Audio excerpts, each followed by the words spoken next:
Okay, so that brings us to session number 59, with the desert noise in the background going a bit quieter. I have a little camera here, just to show I'm actually on camera, even though I hate being on camera. So, we are 59 sessions in, you're in the Hollow World. You're in the second phase of the storyline where you're investigating weird crap that's going on in the world. As well as technology and other things that you don't think should be there.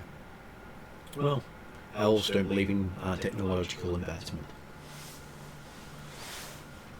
Mainly because it once blew up the world. Do we have any of those? Not amongst this group, Okay. as far as you know. No worries.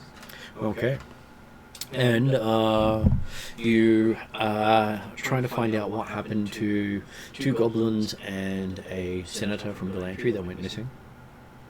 Goblin princes, and you found one inside a smoky mirror floating around a sun inside a planet. Not too confusing whatsoever. And while you were fighting that person, you managed to save them enough that they then got banished to a hell dimension.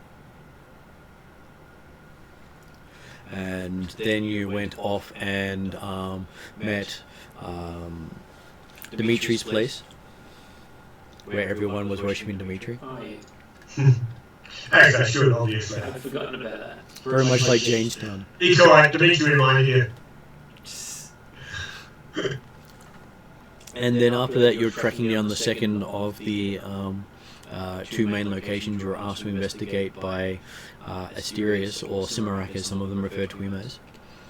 And that led you to Nithya, where you met with one of the head priests of a garrison, who used strange magic to allow you to run across the road a lot faster than you expected. Which took you to the capital, and you got to meet the Pharaoh King, who then gave you a quest. And a magic dagger. What could be wrong with a magic dagger? Exactly. And I believe that Willie has that magic dagger. Yep. And Just in case. And next, you were being sent off into the desert to deal with man-scorpions, or scorpion folk, as the updated PC version is now called. Just like lizard men are no longer lizard men, they're now lizard folk. Makes it a lot easier to reference them. And scorpion folk sound a lot better than man-scorpion. Yeah. And obviously a lot less sexist as well. What would be interesting if they were all male? Hey, they can still be folk. Short-lived. Well, what if they're not, like Dryaders, not actually a species in their own right? Okay, so we ended the session with you meeting the Pharaoh and then being shuffled off onto this quest so you can get some assistance from the Pharaoh. He promised to talk to you more when you got back after cleansing an oasis of this vermin. Mm. Did he get... Well, I'm guessing the Pharaoh didn't give any indication. Do we have a chance to talk to any of the court staff about how bad this infestation might be? It was bad enough he was happy to send outsiders, but Yes. didn't want to send any of his local talent. Maybe it's controversial or something.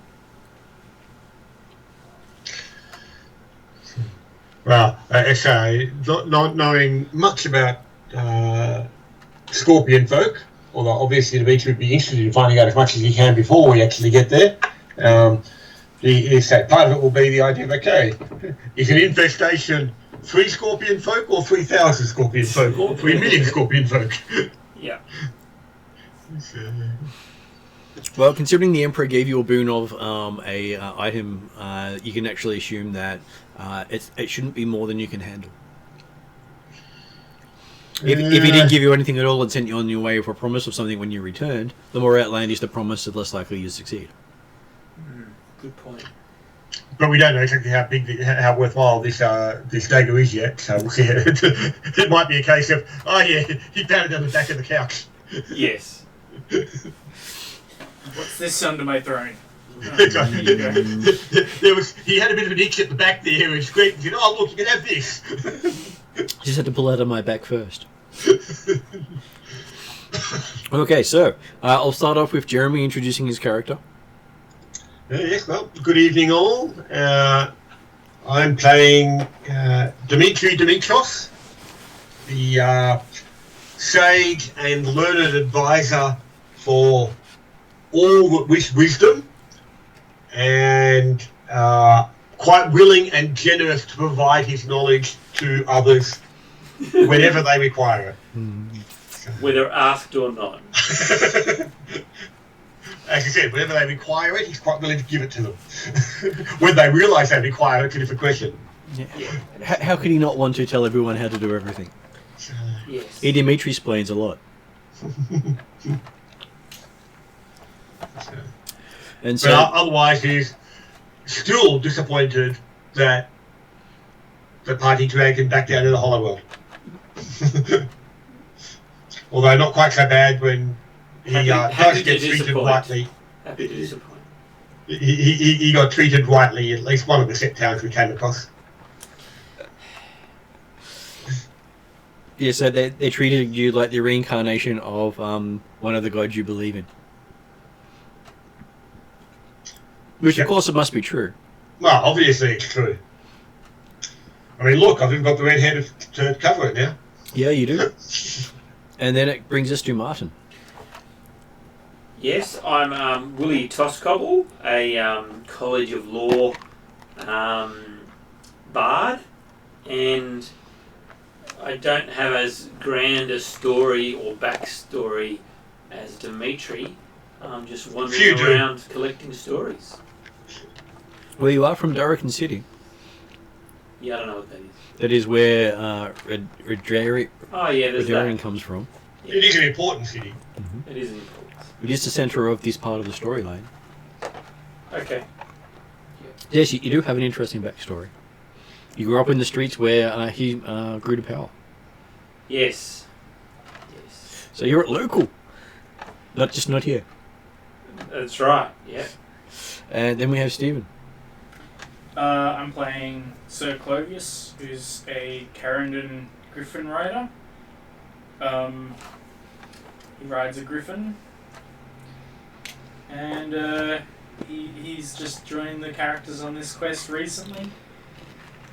Also been given the same quest, but the group of his party died down in the Hollow World, and so he joined onto this group.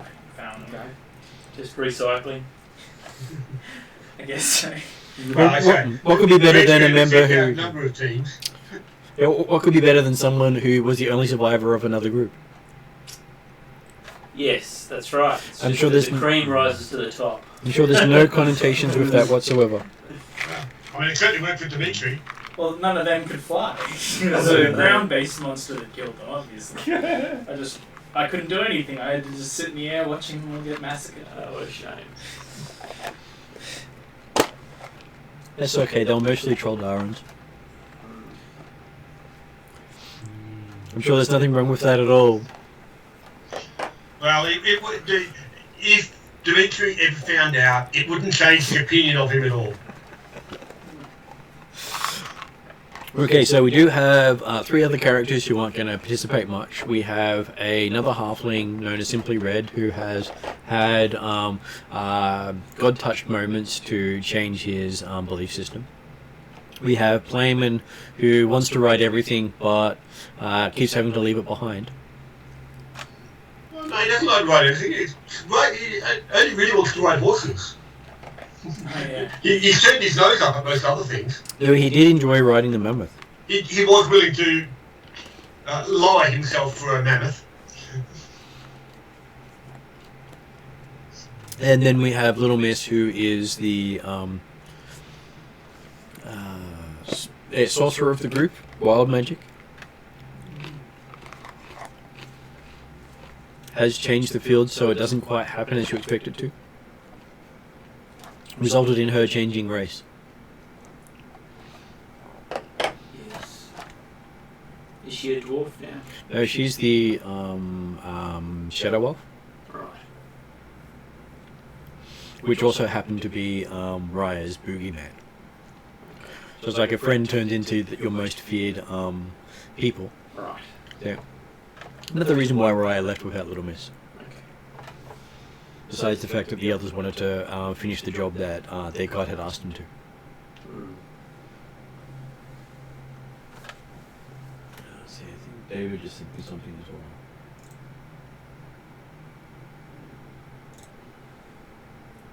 well. Okay, so yes, you are you're basically being given an offer to grab some rations, some water, and then get escorted to the edge of the desert and pointed in a direction to go. It's not like you're going to wait for the coldest part of the day to travel, because that doesn't exist. Well, we could attempt to argue that if we wanted to relax in the courtyard for a little longer, but I don't think they'd really buy it.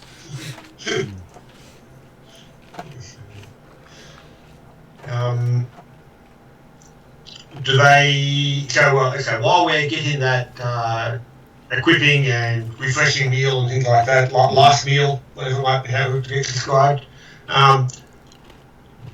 do we know anyone, or do we see anyone who can tell us more about exactly what we're likely to come up against? Okay. Are you able to create food and water? Or not?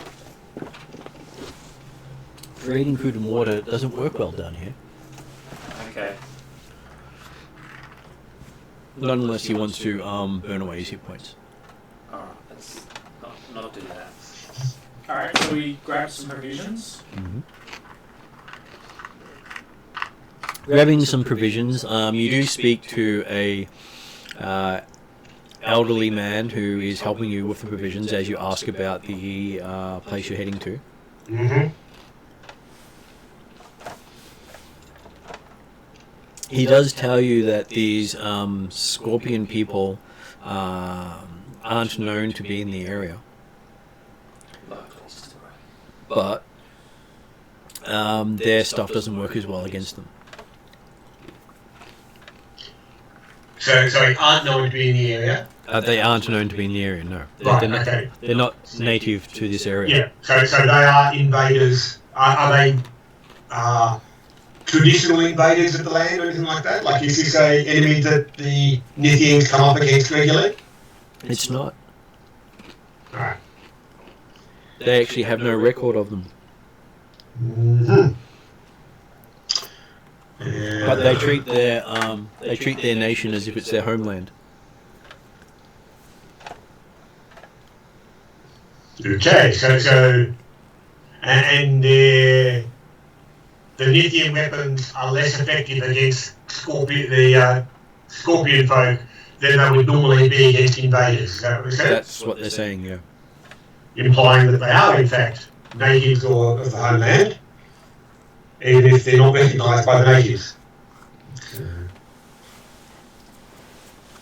And they've had no historical connections with them. Which is possibly why they're happy to send, the Pharaoh's happy to send outsiders, because, hey, if natives don't get, if his home guard don't get the advantages of normally defending their home, then we might as well give people we don't care about. Very much so, you're the expendables. Okay. Indeed. And do we have any idea of how long this incursion has been going on for, or how big a expeditionary force we might be up against? They're expecting anywhere from 5 to 30. Okay, so this will be a relatively small raiding party at this stage, but But you don't need much more than that to hold out an oasis. no, that's right. And obviously, of course, that's the thing that they potentially want to know whether or not where they've come from and do they represent the pointy end of a larger force. Mm-hmm. That's partly why they want to send the expendables out, Yeah. because you should be able to figure that sort of stuff out. But we can certainly sure we can find out anyway. Where most of the locals don't like to travel where there are no roads. Right. Amongst the guard that might be around and or escorting us to the location, are any of those veterans of previous experience with these scorpion folk? Possibly veterans in the last week or so? No, most of them have moved to the south to get away from the horrors of the desert near where they were defeated. Okay. And in fact, also they were potentially moving out a bit because they were worried about the Millennials attacking, weren't they? They were, yes. So, which is certainly something that we'll be able to explain to the Pharaoh that he should no longer need fear. Or, not fear, but obviously, but expect. So,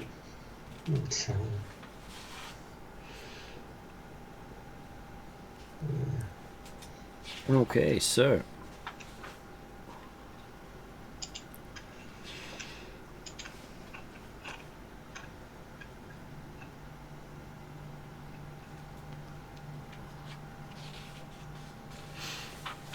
So you're told that it's about 60 miles of travel. Okay. Do they offer mounts at all? No. Okay. Basically because they don't ride mounts here. I was about to ask, that was the next question, was the idea of having seen much evidence of mounts and they're likely to be available. So. They have animals that pull things like chariots. I was about to say, yes, they do it all by chariot, don't they? So, you have learned that you can't saddle an animal in their nation. No. Saddles just fall off. In this sand area. In the Nithian country. So, my magical saddle on my griffin won't stay on. It may fall off at a random point. But it's probably less impacted because your griffin is not a native of this land, so...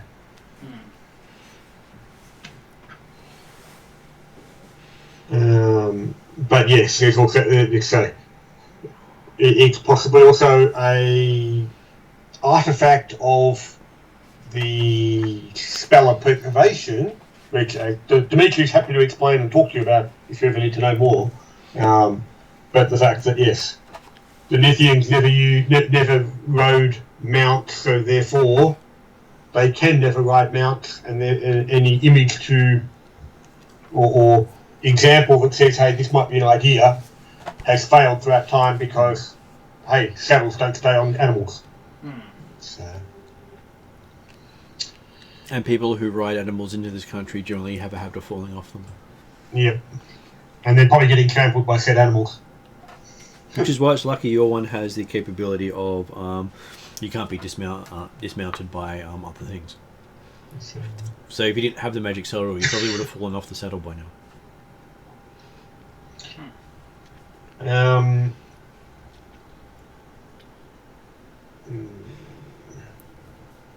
And the ritual that the priest cast so he could travel quickly on the road, I'm assuming only works on roads, doesn't it? It only works on the road, and only those who carry the right swords can use the magic roads.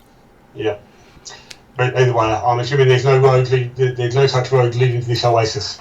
No, they don't actually have anything going to the oasis, which is sort of frustrating because it would be nice to fast travel there. And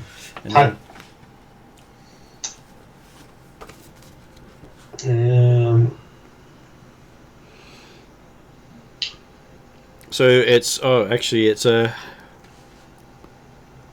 120 mile to the fortress of Kefni, which is your starting point. Then it's extra miles from there. You can actually take the road to Kefni, which means you can get there in a day. Good. So you can do 120 miles in a day. Yep. Yeah. Yeah, well, probably less than a day actually. But from there you have to travel on foot. Yeah, so going to Kefni, are we escorted to Kefni? You would be escorted to Kefni?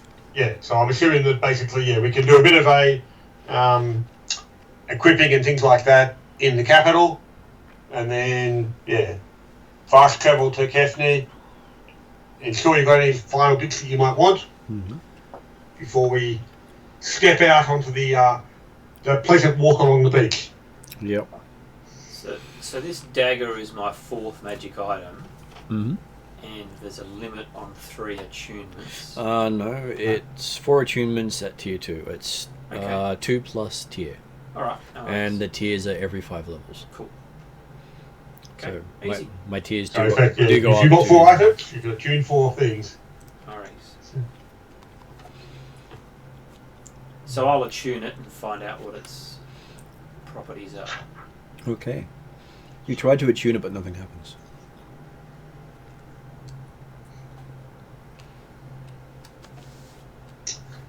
Can How I do you tune an item? a short rest? You Basically, spend spend an hour. half an hour to an hour. Oh, okay, so may as well tune my items. Yep. You It's assume gonna the be any assumption was you items had already you've got going. attuned your 4 items. You will have it. You Can will I- attune 4 items if you have 4 items. Can I spend another hour unattuning it? Well, if it doesn't seem to have attuned, doesn't take up a slot. And the assumption is if something you're trying to attune doesn't attune, you don't lose whatever else you previously had. I guess I'm worried about it being cursed. It doesn't appear to be Well- cursed. Curse would actually normally attune without you actually trying to, knocking something else out. So Okay. Because once you've been cursed by something, it chews up an attunement Alright, slot. so I'll wave it around and Mhm. see if it does anything. It's a pleasant weight. It's well balanced. So weapon practice for a Mhm. weapon. Okay. No worries. Seems to be a well-crafted dagger, not following the traditional designs. Okay. Is it a spell focus? You try casting a spell at it with it. Yes. Okay, you cast a spell and the spell disappears into the dagger. Spell storing? Doesn't seem to have any sort of doesn't radiate of magic in any sense whatsoever. when you say Maybe spell Um, blocking. when you say it had runes on it and designs Mm-hmm. that were not native, you mean not Nithian? Not Nithian and nothing you recognize. Okay. And your amulet, which translates speech, doesn't always translate text. No. This is one of the texts it doesn't translate. Yeah. So effectively we've got a day's worth of, probably effectively two sleeps, I would expect, on the idea of a preparation and a sleep before we left the capital, then another one in the town before we head out. Yep. Do we want to try? Do you really want me to try and actually identify on it? Oh, yeah, that'd be nice. So, Okay, yeah, you cast Identify. Luckily, you've had that pearl all along. Yep. Amusingly, for if you didn't notice, is magical components don't disappear unless it specifies. Right. It's something I have to remind people because in older editions, material component was always expended. Consumed. Right. And so they've basically combined material components and foci together to now just say it's a material component, and if it doesn't say the word consumed with the material component, it's not consumed. Okay. So yes, that's where you can have 100 gold piece pearl to always use Identify. Yeah. Okay. and let's so- face it, it's not like 100 dogs. Much of an issue for Dimitri anyway, obviously. It's certainly in this land, yes. Okay, so you cast the spell and it doesn't seem to work. I was going to say, I was thinking that I was just trying to pull up the idea of, okay, now, do divination spells work in the Hollow World? I don't think they do very well. Not very well, no. Okay. But you felt like you cast something, but the magic just went straight away. Alright. You actually felt the magic drain into the dagger. It'll be a surprise when something just happens. Ooh, no, that's how Snap to avoid something with it and it. the spell will go off. If it wasn't It might be just, an anti-magic dagger. if it wasn't Hollow World that was the problem.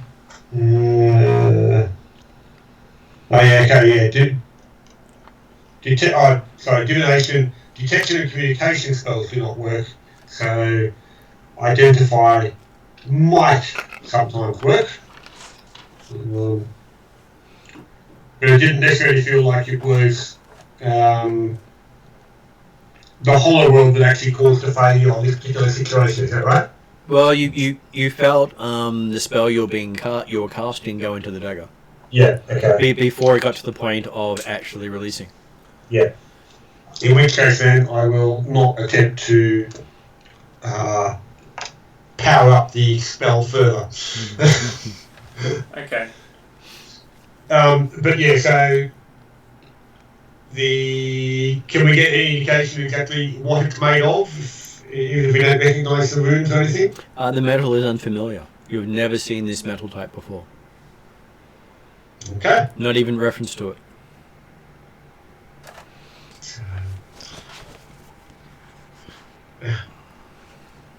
Dimitri will hand it back with the definitely hang on to it. Who? I'm going to try and get more information about that one. That's interesting. What? I get to hang on to it. It's all yours. Okay. Then I gave it to you. Yeah.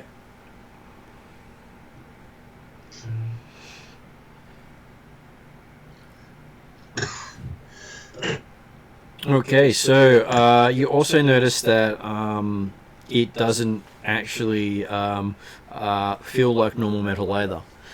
It is extremely sharp. It appears to be unable to be bent or scratched or marked in any way. It doesn't read as magical. So, is it magical? We don't know. So it's just a stabby. In Dimitri's previous discussions with Yem Yem, and regarding the hollow world and things like that, doesn't trigger any memories or stories about strange metals or anything like that it could be? No, this is an unknown metal. Okay. It is the first time you've even heard of this mineral being used anywhere. Okay. You didn't even know where it comes from. Well, certainly a question for Pharaoh when we get back. Mm-hmm. So in a sense, it appears to be worth far more to you than you expected, because an unknown metal for a group of explorers is quite valuable. Hey! And Dimitri, coming back to his original personality, nothing I like more than a good mystery. Mm-hmm. Yes. Okay. So as you rest up in the fortress of Kufni, which is the place that was the 120 feet from the capital, Yeah. or 1 day's travel by Magic Road. Do any of the people there have any more recent knowledge of these scorpion folk? Yes, that they point out that their attacks and weapons treat Nithian stuff as if it's not native. They go through Nithian armor as it doesn't exist. Right, so not only do they actually Nithian weapons on them make it as if they're actually native, but in fact they can make Nithian weapons non-native. And yeah, so Nithians can't harm them as well as they can harm everyone else. Does that mean they're actually the original occupants of Nithia? And the Nithians are like aliens? It's certainly suggestive of such. It's weird. It's really weird. But what's even more weird is the fact that irrespective of who might have come first in the original Nithia, the way that the Immortals set up the spell of preservation would mean that shouldn't matter anyway. So, in the sense that they'd said they dedicated this area for Nithia, and therefore Nithia is native. But Though you do know that there are loopholes in there. oh, absolutely, there's loopholes indeed. Just that's you got to know what those loopholes are. Okay, so while you're there that night, all of you have a dream. A different sort of dream. You're not trying to dream of power and conquest, and you have a dream. But you do have a shared dream of you walking across a desert towards a high stone cliff.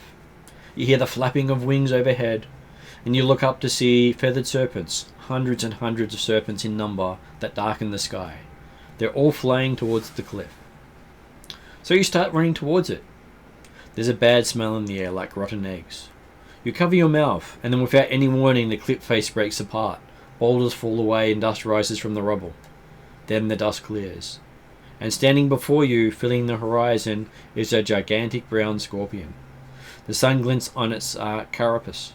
Its mandibles clack. The tail stinger lowers towards you, and the claws extend to grab you. You run away down a long tunnel, but the air is too hot. There's a red fire ahead. It's so hot you catch fire yourself. You're burning up. You scream, and then you wake up to your scream. Not disturbing whatsoever. Are we all screaming at the same time? Yep. And we all wake up at the same time. You do. To scream, do we? Right. Oh dear. And so we all look at each other. I assume we sleep in the same room. I don't know. Well, they normally give you a shared bunk room to sleep in. Okay. But it's not like they think of Dimitri as a more important person here. So we wake up screaming. Yep. And Well, that's not odd. Then 4 guards with glowing swords step into the room, look at you, look around, and then sheath their swords and walk out. That sword looks good. Just saying. Aren't you a thief? No, yeah, I can't use it. You could steal it. Now, anyone can learn to use weapons, which is a good thing.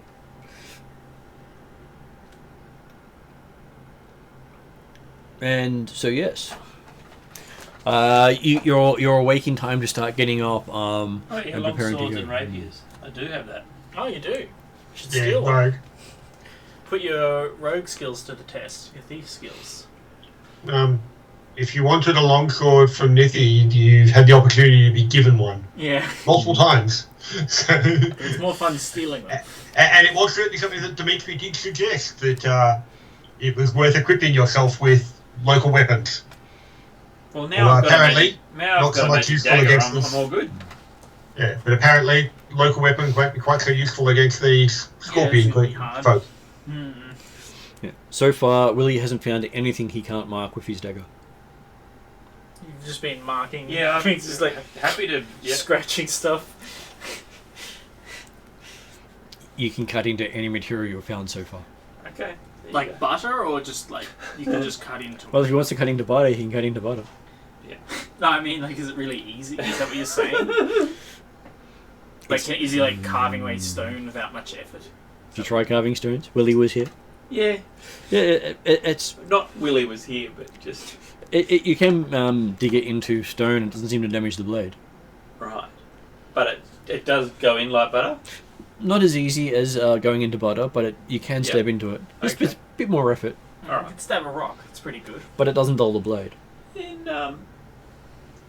And I can use dexterity. Mhm. Cool. Nice. To be honest, you've never used a blade that feels so nice in your hand. Okay. That's creepy, but yeah. That is a bit creepy.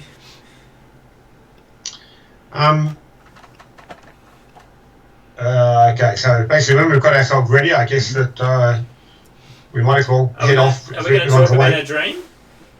Or are we just going to look at our shoes and not say anything?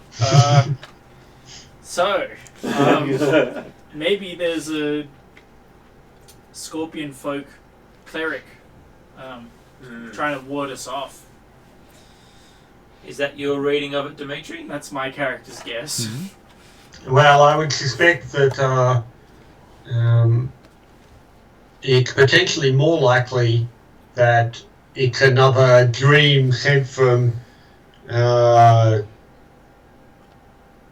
he who is supporting us down here. He's forced the dreams upon us before. Oh, okay. So, Is that Redrian or someone?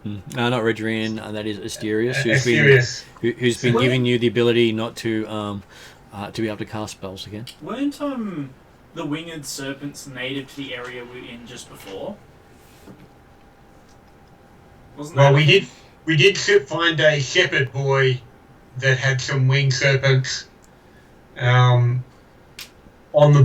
effectively the border, I think, between Millennium and I think it might have actually been in That wasn't on the border. No, that's right. We weren't in Nithian space. We were on our way to Nithia, but yes, it was still within Millennium at that point in time, I think. So What does that mean? What did they do? They just were flying towards the cliff, and then they just sort of dreamily shifted, right? Then the cliff. Then you got a bad egg smell. The cliff blew up, and giant scorpion attacked you. It's confusing. Was it the sort of thing that the dream, the cliff blew up, or the ground beneath us fell away type stuff? In the sense of like if the scorpions were doing the old antlion type effect of. It's more the cliff face in front of you breaks away, and then dust rises, and then as the dust settles, there's a giant scorpion in its place. Okay, yeah. So obviously not necessarily connected perfectly as dreams often are. Certainly on our way out, or like doing breakfast, whatever type of stuff, and when getting last minute confirmation of exactly which way to the oasis and what direction we're travelling, and if there's any landmarks or anything like that, particularly say large cliff faces. Are we liking to see? We expect to see cliffs in this passage direction we're heading. They don't expect you to see a huge amount of cliffs. Right. What do you think? Why were there winged serpents in this dream, this Nithian dream? I think it's something's up, because there's this effect of, the nativity effect is coming in a weird way on the scorpion folk, and then there's winged serpents from Millennia or something, right?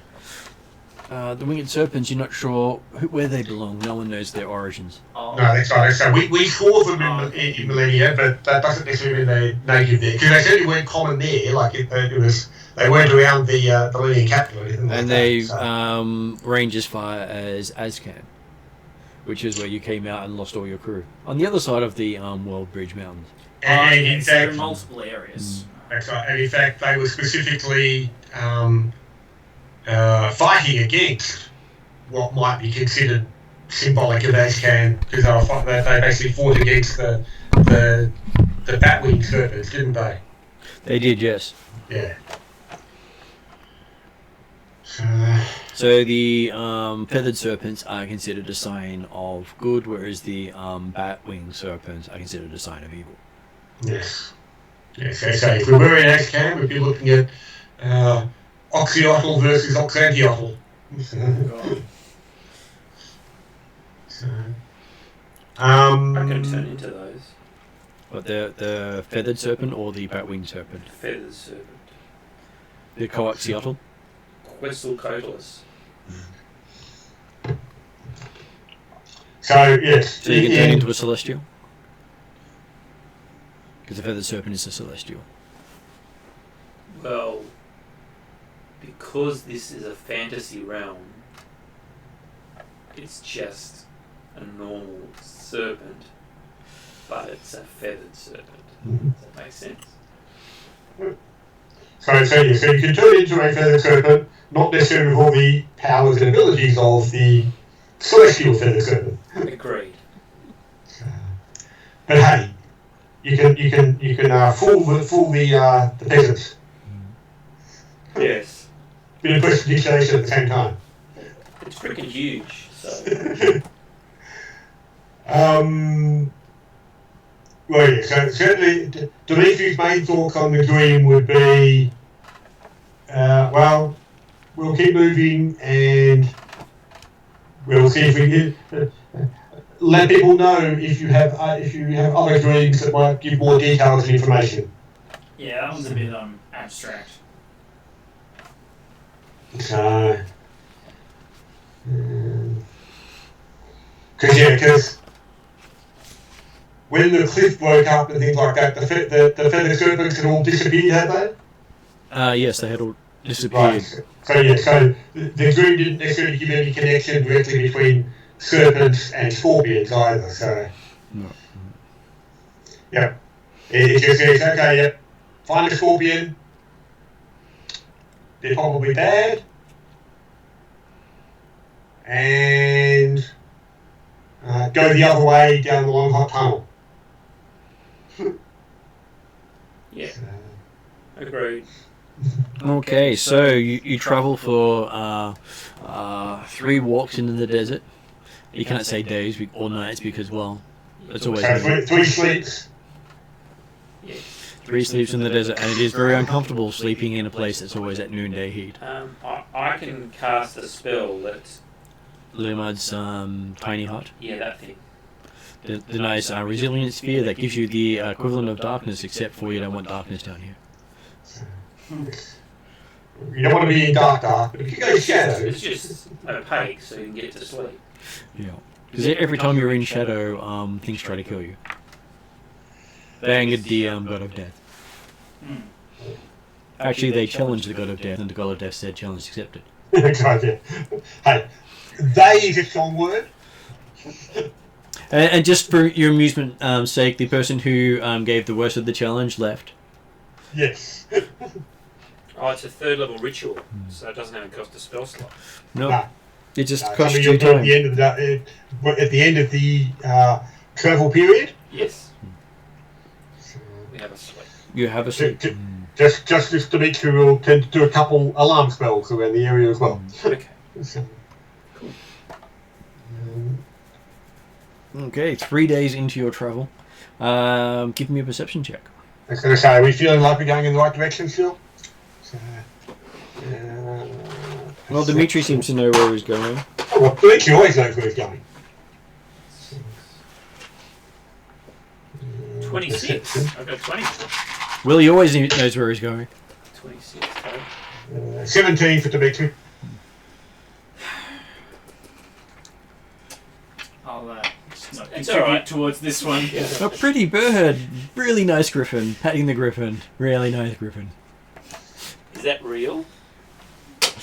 It was bound to happen. Okay, so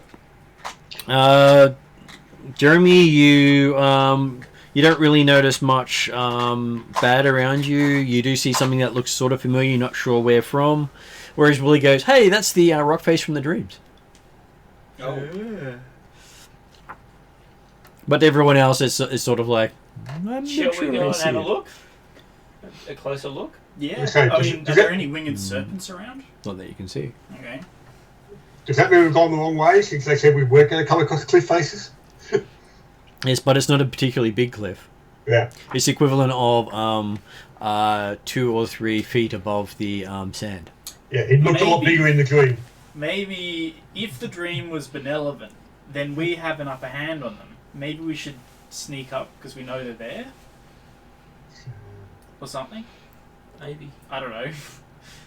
Well, I would suggest it's certainly worth approaching quietly and I unobtrusively. can't really sneak.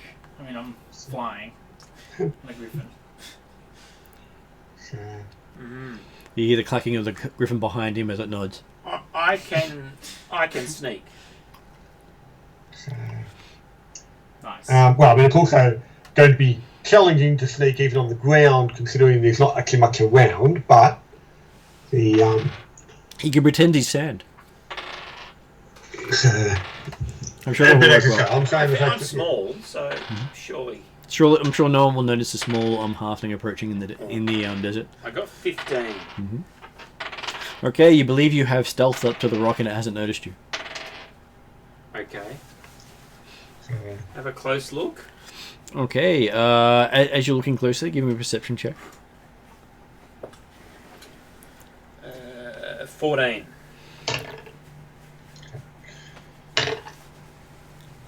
Yeah, Dimitri was on 15.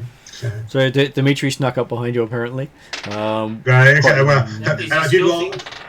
I did roll my stealth for him, although I also see he was just sitting and working on, but he got 26 upgraded. Okay, so apparently Dimitri. Oh, no, that doesn't apply. That's Pathfinder, isn't it? Yeah, it's Pathfinder. It's considered a critical success on this one. Yes. So yes, Dimitri surprises you while looking over your shoulder, Okay. and then you hear the griffin and the other one and the knight follow up. Clank, clank, clank, clank. I'll wait. I'll wait. I'll just let them go ahead. Okay, so as you're both listening, Yeah. you hear the sounds of birds and wind rustling through trees, as well as the sound of serpents hissing. Okay. The second one there sound. Have we had many trees? No. I could have thought. And we can't see any birds? No. And I'm assuming we can't see any serpents either. Not from here either, but you're still facing the cliff that's about rising 2 feet out of the sand in front of you. Yes, you mean the large step? Yeah. Might be a cliff for the halflings.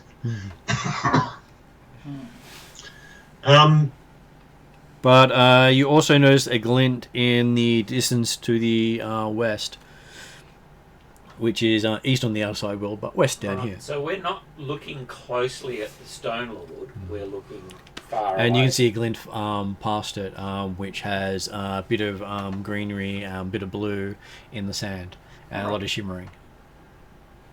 Well, an oasis. Assuming it's not a mirage, that's probably the oasis. Okay. So how far away does it look like it is? Looks like it's about 5 miles away from here. Okay. Hang on, so we're just giving up on the cliff? It's more about the Stone Lord and The not stone. whatever the thing is. And the water itself seems to be about a quarter mile across. So quite a large lake in the middle of the desert. Yep. Okay, I'm happy to head over there. The so, but otherwise, yeah. And all three of us see that, don't we? Well, he didn't come up with you. Well, I'll go back Yeah. and say, and what? I was going to say, We'll bring you all up, Mhm. and then I'll say, do you all see that oasis? Certainly. Simply Red nods, Little Miss nods, and Playman goes, "What?" Okay. All right. How about you? Do I see the oasis? Yes, that's the question. Yes. Yeah. Okay. Apparently he does too. All right. Let's go to the oasis. Does it sound? Does it seem more like the sounds that we're hearing were actually coming from that direction? You do believe they were coming from that direction. Right. Okay. So While they're sneak doing up their on it. while they're doing their check and things like that for immersion, so Dimitri will be, as I say, make certain just to stub his toe on this cliff, having a good look at it, make certain that, see if it does actually, if Willie said that it was the one in the dream, Dimitri's having another look thinking, yeah, I don't know, the one in the dream looked a lot bigger. Mm-hmm. But yeah. Otherwise, I guess we're only 5 miles to go. Did the other three characters also have the same dream? Yeah. Okay. Okay, you can see there's lots of plant life there. Can we see birds flying around above it or anything like that? Okay, yep. You did manage to see birds. You can actually see some falcons, some herons, some jacanta, and some white cockatoos. Cool.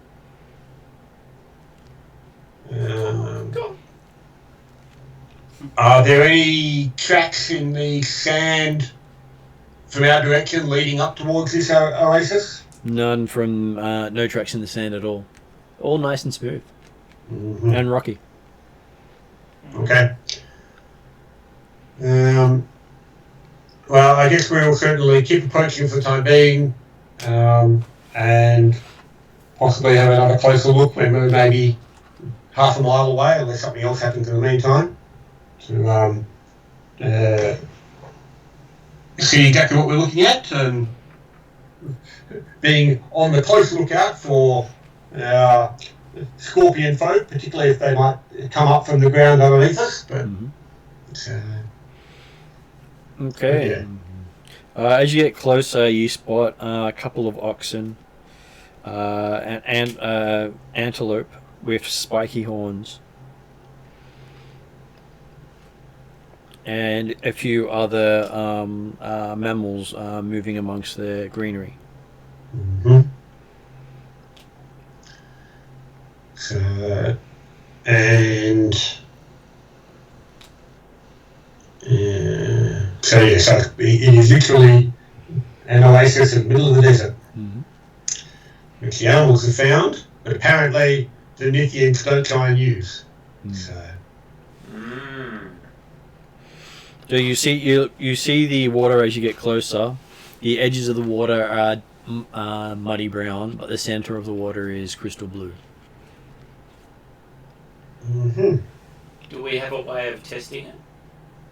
Yep. Drink it. Yes, I know that, but any other way? Getting someone else to drink it. My griffin is not expendable. But you got your winged boots, so why wouldn't you just get griffin? Because it probably drinks 8 times as much water. I suspect the water is safe to drink. Maybe 16 times as much as a halfling. Dimitri's saying that I would be confident the water is safe to drink. Okay, you go ahead and drink it. The water itself only seems to be about 30 foot deep. As he points to At the deepest point. as he points to some of the animals and creatures that are regularly sipping from the shoreline. You actually look and you see there are no hoof prints on the shore. Ah. So there's lots of animals hanging around the water, but not actually drinking the water. That is correct. You see them seem to be nibbling on the leaves. Would you like to give yourself some temporary hit points, Mr. Abjura, and test it? Why do we need to test it? Because water's always good. Okay. Maybe not. I don't know. But I would have thought water's always good. We'll find these. And as you're watching, you see serpents everywhere. Oh. The closer you get to it, the easier it is to see. They sort of blend into the foliage from the distance. Feathered serpents. Feathered serpents. But they're not flying. Oh, that they are flying under the tree level. Right. Got to be running into those scorpion people soon then. So some of those birds that we thought we saw from the distance are actually serpents. Yep. Right. So no problem with drinking then. And they are flying in pairs.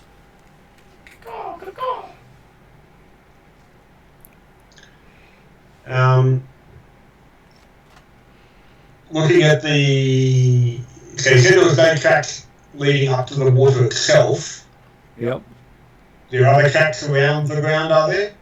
There are hoof prints on the ground as well as snake markings and... any likely huge scorpion type prints? None that you can see. Huge as in man size?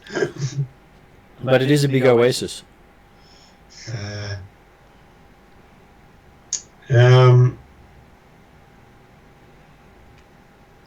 Do any of the animals and or serpents appear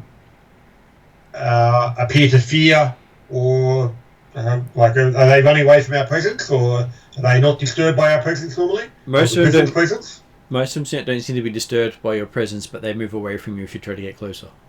Yeah. And give me a perception roll as you're watching the animals. 9. 20 for Dimitri. Another D20. Okay. It's going into jail.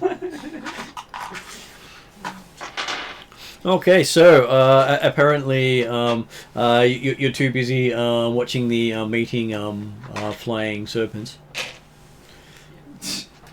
Okay. It's different. And Dimitri notices that when the serpents stop mating, they seem to fly to a branch and start spraying themselves with some sort of liquid. And as he watches, they seem to form into some sort of cocoon. At which point you notice that a lot of the trees here have cocoons hanging off them. How big are the cocoons? Okay, so... Approximately big enough to hold a feathered serpent. Bigger than a coconut. Probably fit 2 coconuts in a cocoon. Okay.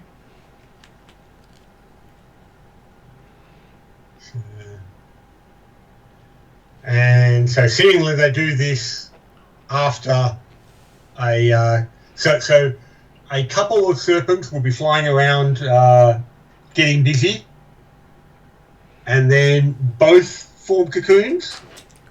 Both form cocoons, yes. Individually or together? Individually.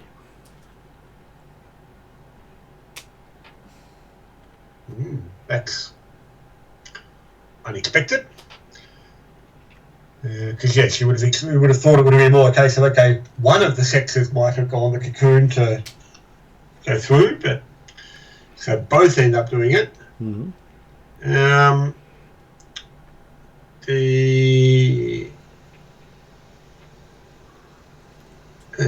And yeah, so apparently all the trees around here have got several of these cocoons on them. Yep. Do the animals or birds have any interest in the cocoons? No, they don't seem to do anything with them.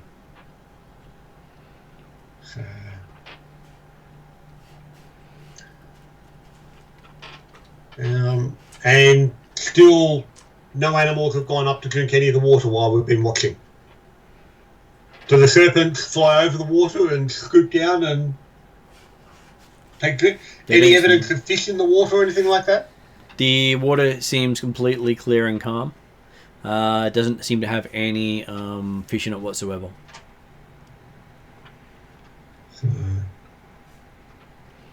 And so what is our... So other than this oasis, what is our other source of water? Just what stuff you're carrying. we brought.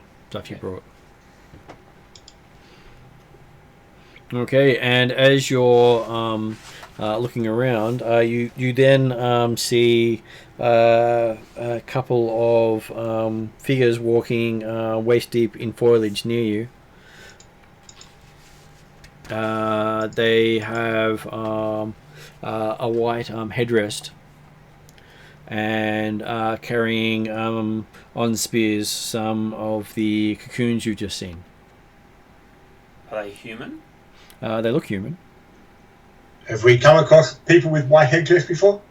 Well, I'm wondering whether or not they're not the dreaded halflings of the plains or whatever, the prairies that we were trying to avoid at one point, or too tall. Too tall for them? They do. The headdress does look very much in the Nethian style, but not of the military or the priesthood. Okay. And so they're going up and they're and obviously not half scorpion. Well, you can only see the top half. Okay. Well,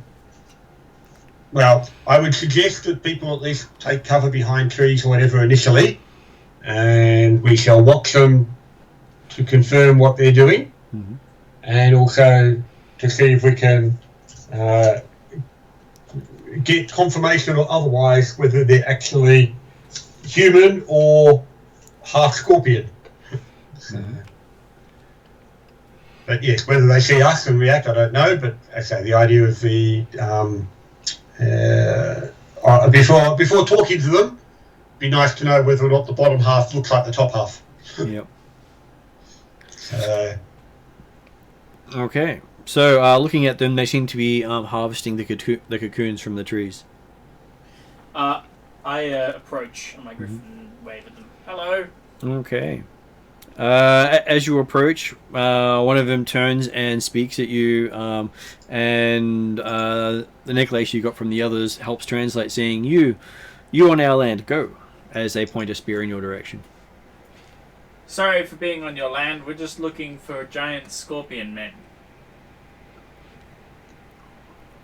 We'll leave as soon as we find them.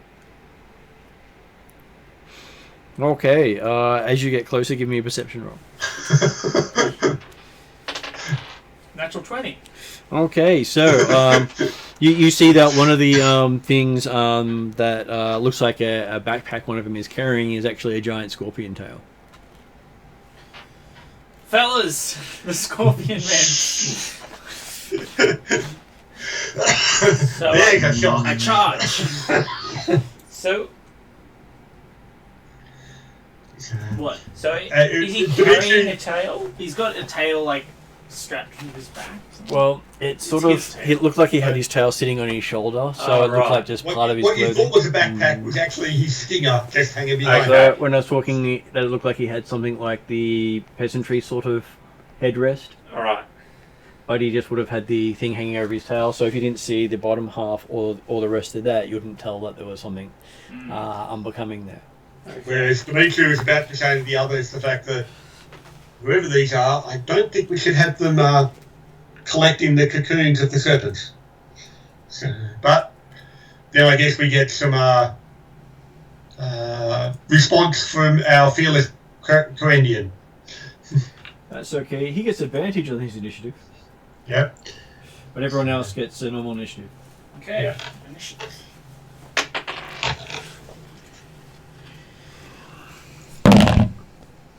Apparently a lot of advantage on these guys.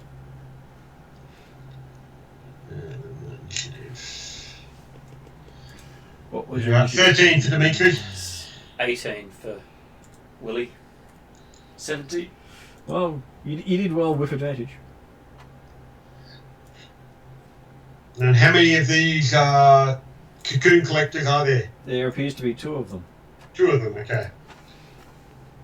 Okay. So it looks like Willie gets to go first. Right.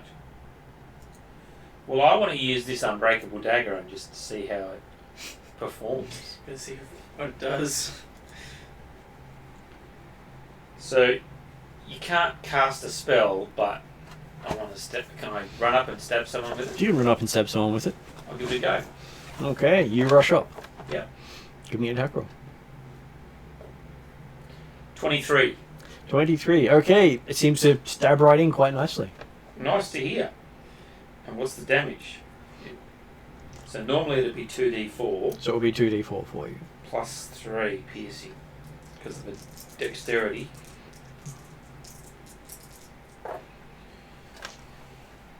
Eight points of damage. 8 points? Yep. Yep. Do you have another attack?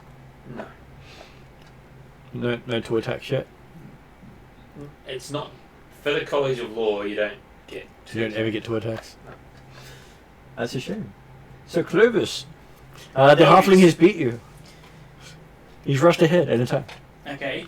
So Clovis levels his lance and charges. Mhm. So he's commanding his griffin to attack. So I can lose my extra attack, but my griffin will attack as well as me. Mm-hmm. So I get 1 attack, and the griffin gets to do its attacks. It has 2 attacks. The griffin tries to beak it for 11. Mm-hmm. 11, it doesn't hit. Okay. Using its claws, it's a Less than that. 10. Even a 10 doesn't hit. Curses. And what about your lance? My lance, now normally I would have disadvantage because it's not from this area, right? Normally, yes. But because I'm mounted, I get advantage on anything that is smaller than my mount. Are they large or are they They near? are large. So I get disadvantage. You do get disadvantage. Damn it. And technically your bird did too. I forgot. You didn't. Didn't And the matter. unbreakable dagger. Did not get disadvantage. Alright.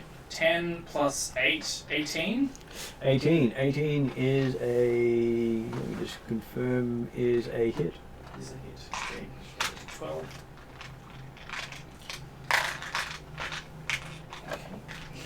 Okay. I'm gonna do 12. But I can re-roll it if I choose to. So Nice. 9 plus 6 is 15, and I forgot to mention, but I'm using my maneuver, Hammerschlag's Forceful Charge. Mm-hmm. If the target is large or smaller, it must make a successful strength saving throw, DC 8, plus my proficiency bonus, plus my strength modifier, or be knocked prone. Mm-hmm. So 8 plus 4 is 12, and my proficiency bonus is... It gets knocked prone. Okay, yeah. And that does an extra D8 damage as well. For 5 more damage. So 20 damage. Is that can be used in conjunction with an attack, Yeah. or does that replace your attack? No, it's in conjunction. I can only use 1 maneuver per turn. That's what I was asking, because some of these things actually replace your attack actions. And when you say that, because like firing a heavy crossbow replaces your attacks for the round. But did you get to choose? Did you get to select the maneuver after you rolled your attack roll? Oh, I meant to do that maneuver. I forgot to mention. Okay. I wanted to let it go this time, but normally you should. I should say And that's where we say next time you use it, you should say it beforehand. Right. We're happy to let it go this time. I basically need to wrap my griffin's claws in some like native cloth, and then they'll be not regular. Right? You don't know. So how much damage did you do all up? 20 in total, Okay. and it got knocked prone. I imagine I like jabbed it in the leg, and then the momentum just sort of like somehow flipped over a scorpion, I guess. It did, which is amusing considering they have many legs. Probably be quite painful for a human, a centaur or a scorpion thing when it's flipped over because its back is like L-shaped. And then amusingly, Dimitri's up next. So the scorpion folk got the lowest roll. Oh. Surprise! Dimitri will be thinking, damn it, where are we going to talk to these guys to find out how many more of them there were? But in the meantime, he'll be You can talk to the other guy. casting a firebolt.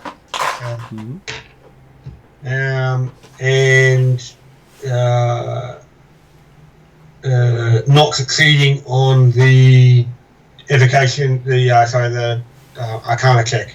Yep. So he'll curse the Hollow World again, and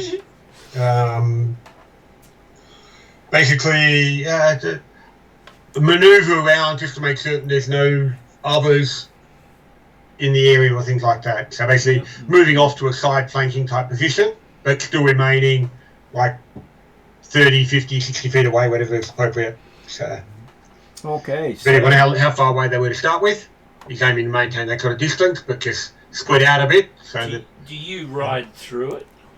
Through what? Through the scorpion and keep going, or do you no. kind of stop? Well, technically he can hit and continue moving if he has still movement. Because movement is not an action, movement is your entire turn. So you can move, attack, and move. So because you're knocking him prone, he won't get an attack of opportunity. And so when you have multiple attacks, you can move, attack, move, attack, move, attack, move, attack, when you have 4 attacks. Alright, well I may as well move up into the air again. A bit higher this time. Swooping up. Yes. And because he was prone, he didn't get his attack of opportunity on you. Great. Which is an advantage. Otherwise, he could have struck you back as you left his threatening area, because you have to leave his threatening area to provoke an attack of opportunity. Okay, which leaves him 1 target as he gets up. Oh, yeah, he's going to smash me. Okay, so he swings a spiked chain at you. Okay. Okay, so he hits armor class of 17. Yes. He actually hit. Okay, so this is actually his weakest attack, but it has other effects. I'm happy to play dead. Okay, so it does 5 damage. Yes. And grapples you.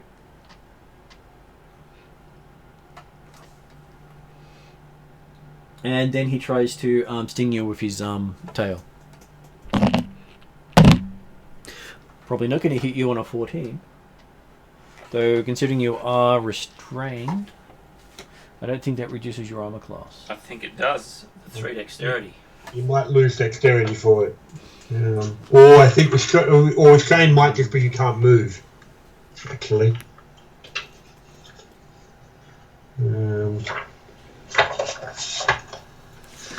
So,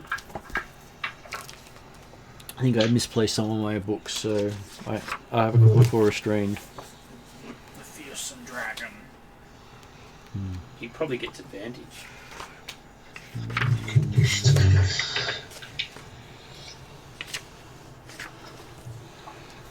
think it's in the playbook, actually.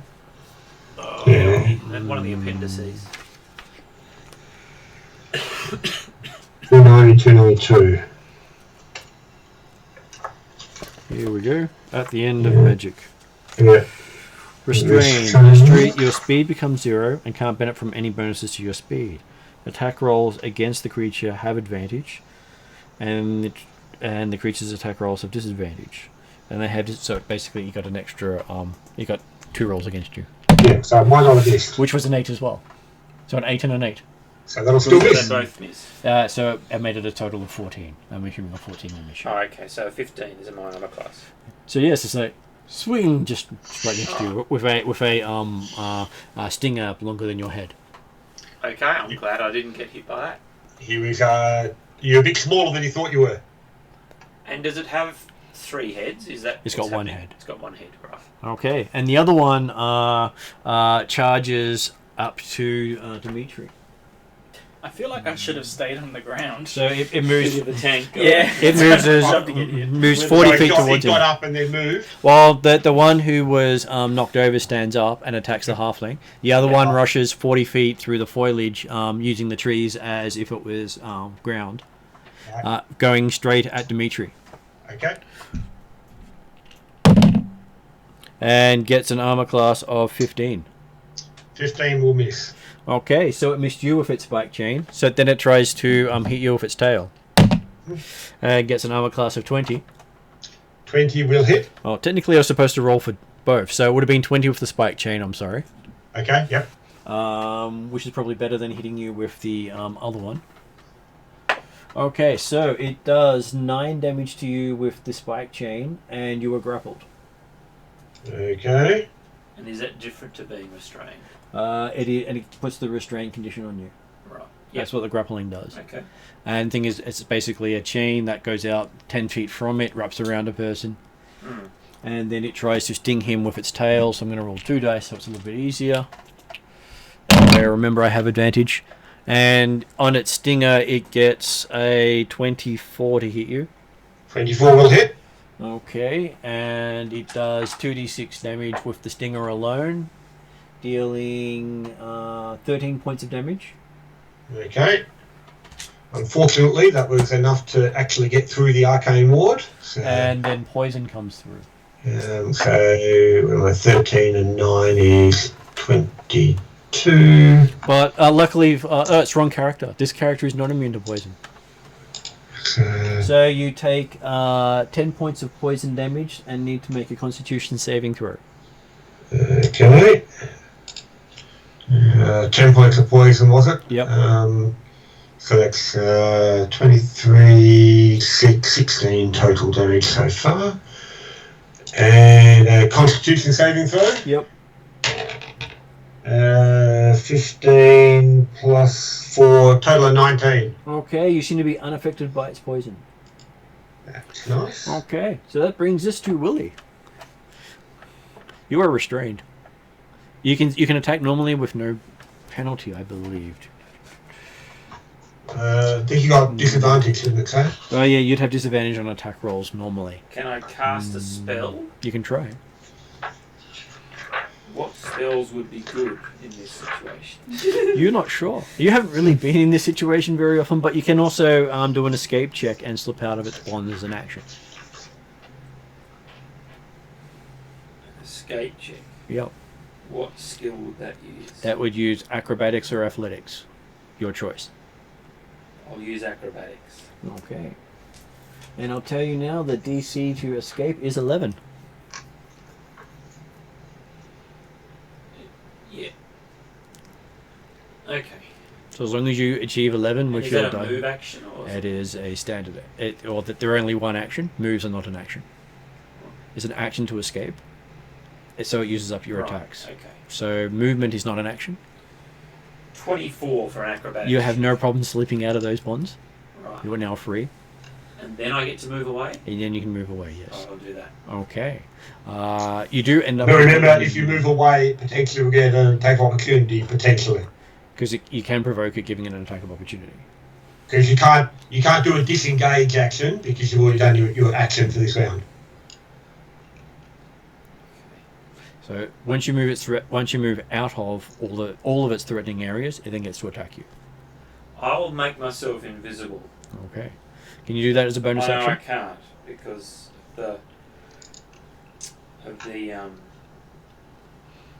You've already done your action. Yes, Okay. I think so. Better check. Sorry. That's okay. We're happy for you to get yourself out of jail free.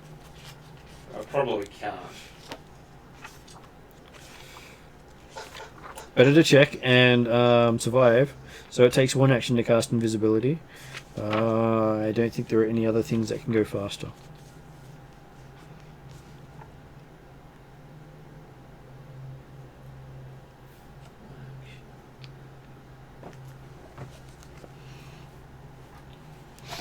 Okay, so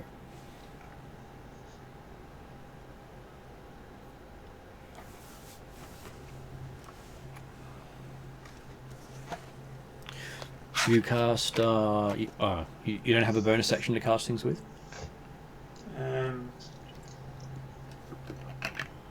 Bonus action. Don't have anything that goes on a bonus. Yeah. Sorry, bonus action.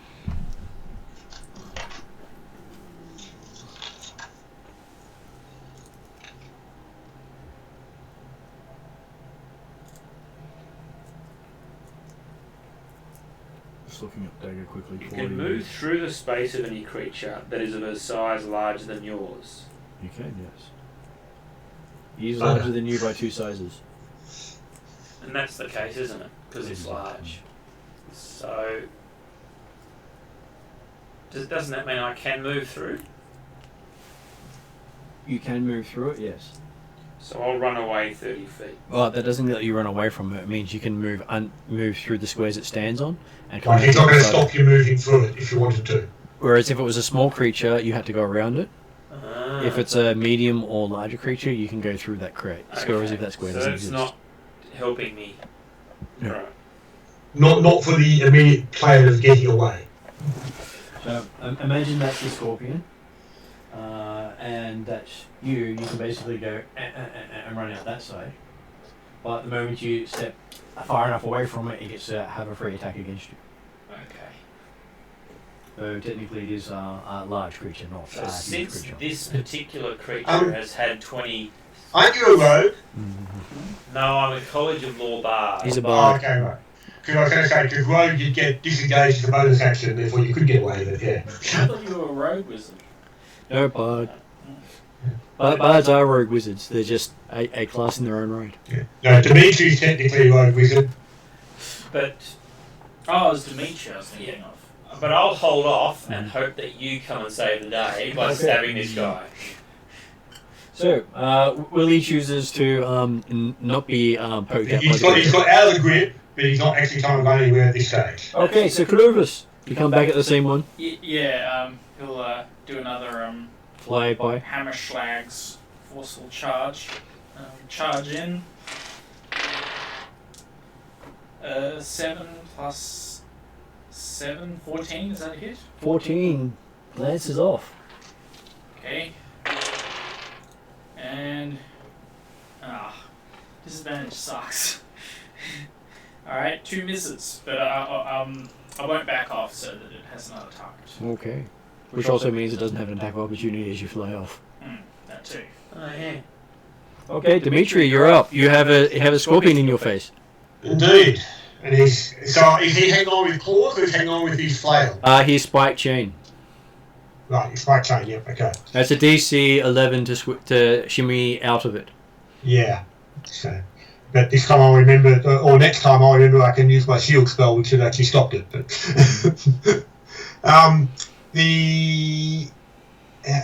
instead, where are we then? No, we'll go for the offensive defense. Let's try.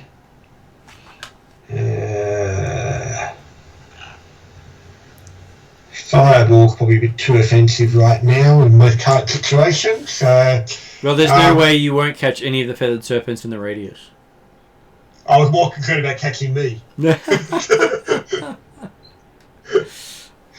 So, I think Milk's Acid Arrow might be the next step. So, yeah.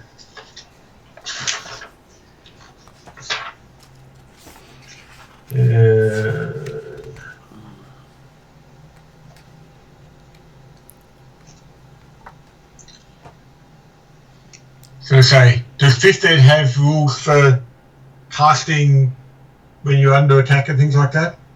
That's where I was just gonna. So I'm really kind of, I'm looking to be when when you're in their face, kind of thing. Yeah, that's right. In the sense of like when you got the concentration checks or whatever it is type stuff. So it's listed as opportunity attack as the actual thing. So just looking it up now, because it would be nice if they actually had to put it in an easy to find space. So it's on page 195. All the things that trigger an attack of opportunity.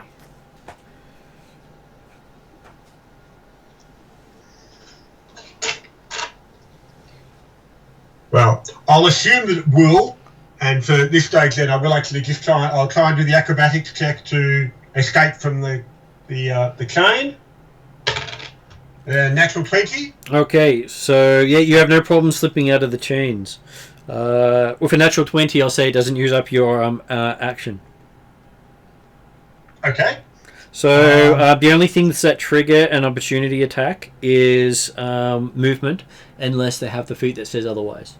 So Right. spellcasting, ranged weapons, and interactions don't trigger attacks of opportunity unless they have a feat that allows them to, or a class ability. Okay. Well, That should clear it up a little bit. That's cool. So it does make it a lot easier than it might have otherwise been for the spellcasters and or range shooters. Yeah, they have to take the specialty anti-wizard feat. Yeah. So, well, okay. So he's got the chain out from around his leg or whatever type stuff, and just basically stepped out of it easily. He'll then use a bonus action to disengage. Yep. Move 30 feet away, Yep. and then cast his spell since he still can. Which one are you casting? Acid Arrow still? Let's go with Magic Missile, actually. Okay. So evocation, so Arcana check of 19. It goes so off that's without a hitch. Did you cast it as a higher level? Oh yeah, you can do it in 15, can't you? You didn't actually choose to do so, so I sort of ask. Yeah, exactly. He will do it. He's do it as a third level spell. So that's an extra D4, isn't it, for each extra one? Just checking to make sure which one. Yeah, so it's 2 extra darts. So that is 5D4 plus 5. Yeah, so you basically do 5 darts. Yeah, and they'll all go at the same one. Yep. 3, 5, 8, 11, 12, 17 points of damage. 17 points from of magic damage. missile. Okay, so I'll have 20 points to be dealt to it as you do 3 extra points. He does? Yeah, because he takes extra damage from force effects. Oh, okay. It's good to luck on that. It's okay. Jeremy did see it, but I just thought I'd remind him. Oh, okay. Well, it was the kind of thing that I did remember they had the resistance to the fire, but I wasn't actually like he was being Dimitri. He did open up first of all with the minor fire spell for him, thinking, well, hey, I improved that, so I was going to then find out about the resistance, but I didn't remember anything about The weakness. the weakness, except the fact that presume it was cold. So, but again, I wasn't using that, so I hadn't actually entered the force effect. So. I know, that's why I thought it was amusing, because I knew the player hadn't read it. And so yes, you do manage to luck out and do extra damage. Marvellous. So that is your action. His action is he rushes you. Okay. And he tries to swing his sword at you. Or his spike chain. No, he's going for the sword this time. He's got Okay. he's got a sword and a spike chain. He figured the spike chain wasn't all that useful, huh? No. He's still got the spike chain though. Oh, okay. So, luckily he has advantage. Not so lucky he has advantage, so that was a 14 to hit with the longsword. That will still miss. Though he does have it in more of a guarded position. Okay. So you think he has actually some skill with it, and then he tries to hit you with his tail. I said try. He got an armor class of 9 with his tail. That's impressive. I know. Yes. Especially amusing on the fact that, hey, already to use the shield reaction this time. Yeah, I managed to roll 3 on both dice. Cool. Happy with that. Okay, then the other one, he tries to use the spiked chain on you on the saddle. I've got a little. Okay, so apparently the dice are liking you today because he got a 1 and a 3, so he got an armor class of 9 with the spike chain. Yeah, not nearly high enough. And then he is going for your bird, which gives him disadvantage, which reduces it to just a normal roll. And he gets a 25 to strike the bird. That's a hit. Wait a second. I'm going to reduce that by 7. So that makes it an 18 to hit the bird. It probably still hits. Yeah, definitely Okay, still so- hits. Okay, so Good try, good effort. his tail does 10 damage Okay. of piercing.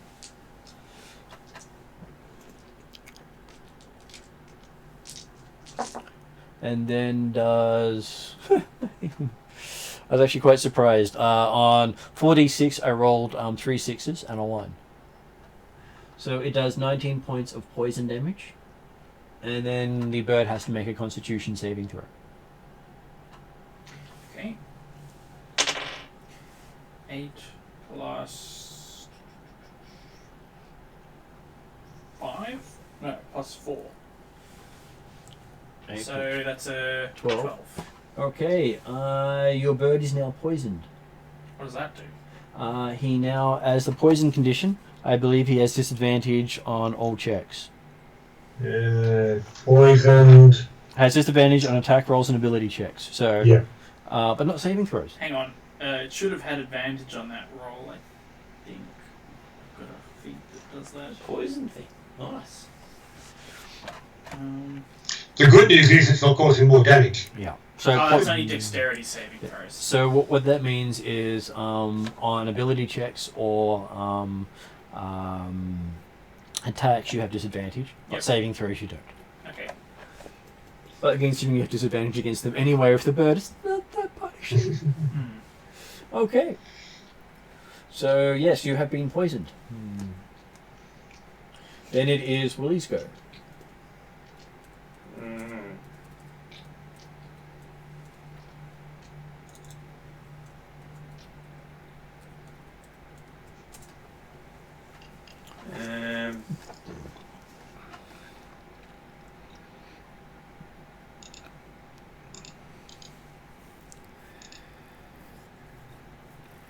I will viciously mock it.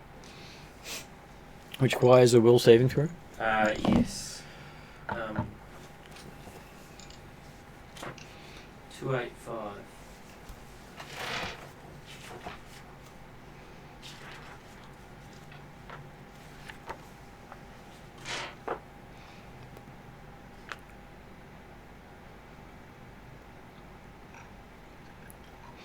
Okay, as you cast your vicious mockery, Yes. you feel it absorb into your dagger.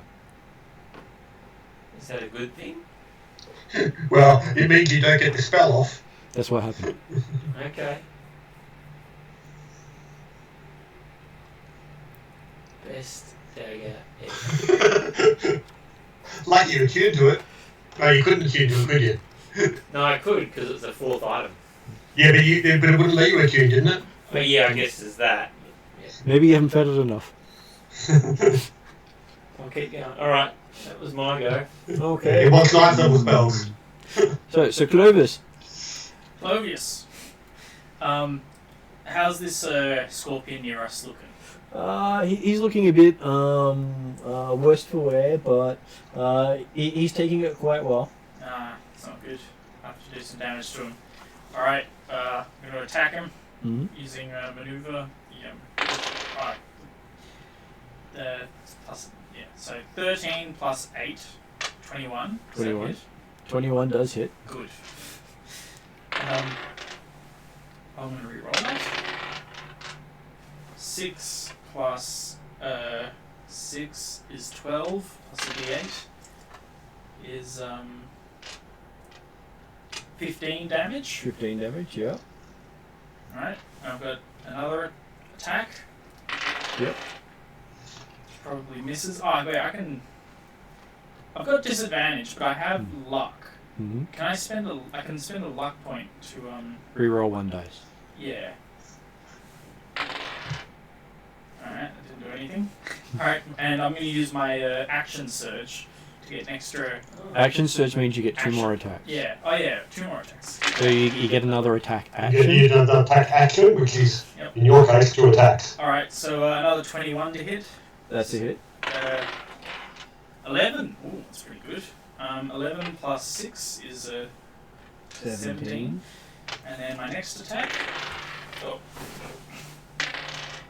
Ah, nice. Can't get a critical hit when you got disadvantage. It sucks. Well, it's difficult. Difficult, but I've seen it Another happen. 21. It's not impossible. And 7 plus 6, 13. 13, okay. He is now looking quite messed up. I say surrender. He says, I accept your surrender. You surrender, not me. And then Dimitri's up. That was his free action. He accepts your surrender. So, how far is Dimitri away from Willie and Clovis at the present time? I would say 40 feet. Okay. I will use a bonus disengage action Yep. and then 2 moves to get up and basically form position up with the other 2 over there. Yep. Build a wall between us. So on the idea that means that since you can't outrun them enough to get spells off, there'll be a friend close enough to 5 feet so he can actually get his sneak attack. So. But Well, yeah. with 1 disengage and 1 move, you can get next to them and still have your action. No, I've only got a 30-foot move. Doesn't disengage give you movement? No, disengage just means it's just an action that means your movement does not provoke attack opportunity. Okay, so... So I've got to use it as a bonus Yep. and therefore get 2 move actions. That is fair. Or rather, use my... Sorry, officially my turn is bonus disengage, action dash, and move. Yep. So, Okay, that brings us to the Scorpion folk. So the one who's with you goes first. So, well, that they're not particularly as bright. He says he accepts your surrender, and stares at you. Then the other guy goes and rushes up, and he's waiting for you to surrender. Okay. I fooled them. Willie. Accidentally. Oh, They're waiting for the knight's surrender. right. So I think I will disengage and run away. okay. Sorry. Fair enough. You're it. Well, I'm not surrendering. Yeah, but you're it. I'm it. Well, I should be. Well, they didn't even notice you run away. They were too busy focusing on the guy surrendering. Yeah. It's not something that happens very often to them. Okay. Okay, so Clovis, you're up. I say, no, I wanted you to surrender. They look at you puzzled. Just drop your weapons if you're Just doing up the stab attack. me. Drop your weapons. Alright, I'm using a maneuver on this attack. What's the maneuver? Well, it doesn't say I can't. It doesn't really. Well, the forceful charge. I mean, I'm not charging, so I won't use it. It doesn't say I can't. Well, for it to do any sort of charge, you need to move 20 feet. So if you're going to add the Right. forceful charge to it, you have to have moved 20 feet Fair towards enough. the creature. Yeah, and this other one's called Daring Flyby. That I'm not really going to be moving, so I won't use the maneuver then. Alright, I'm going to spend another luck point, which made it worse. And my other attack, it's horrible. And I think I made a luck. Oh, 1 more luck point, so I'll spend it. Hey, that's a hit. Mm-hmm. 10. So that's 16 damage. Okay, the one you've been attacking goes down. Nice work. The other one goes, hey, I you're say- surrendering! No, I said, no, you surrender! And I stab the thing and it dies.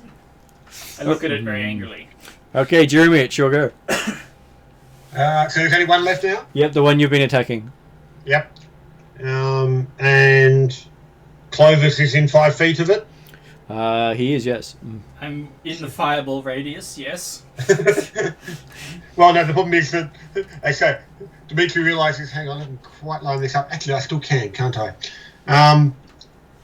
So in that case, yes. Having recognised and noted Willie's appropriate reaction, he will bonus disengage and then step back. We'll go for about 15, 20 feet or so. Yep.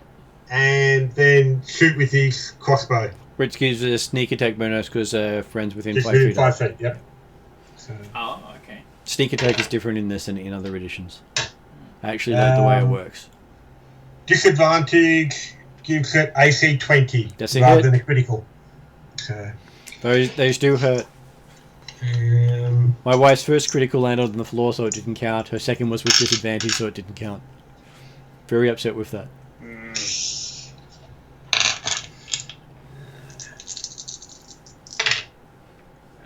Oh man, that was power. 5, 6, 7, 8, 9, 10, 11, 12. 15 points of piercing damage. Okay. 15 points gets through, so he's looking hurt. Well, so I hope he's looking hurt after the magic missile and this one. So. Yep. And he was exactly. You were given the opportunity to surrender. Put your weapons down. Yeah, he looks at you and says, "You killed my brother. Prepare to die." Oh. Oh no. Hey, he could have been your father. Okay, he swings his longsword at you, hitting armor class 18. That hits me. Okay, make a dexterity saving throw. With disadvantage. With disadvantage.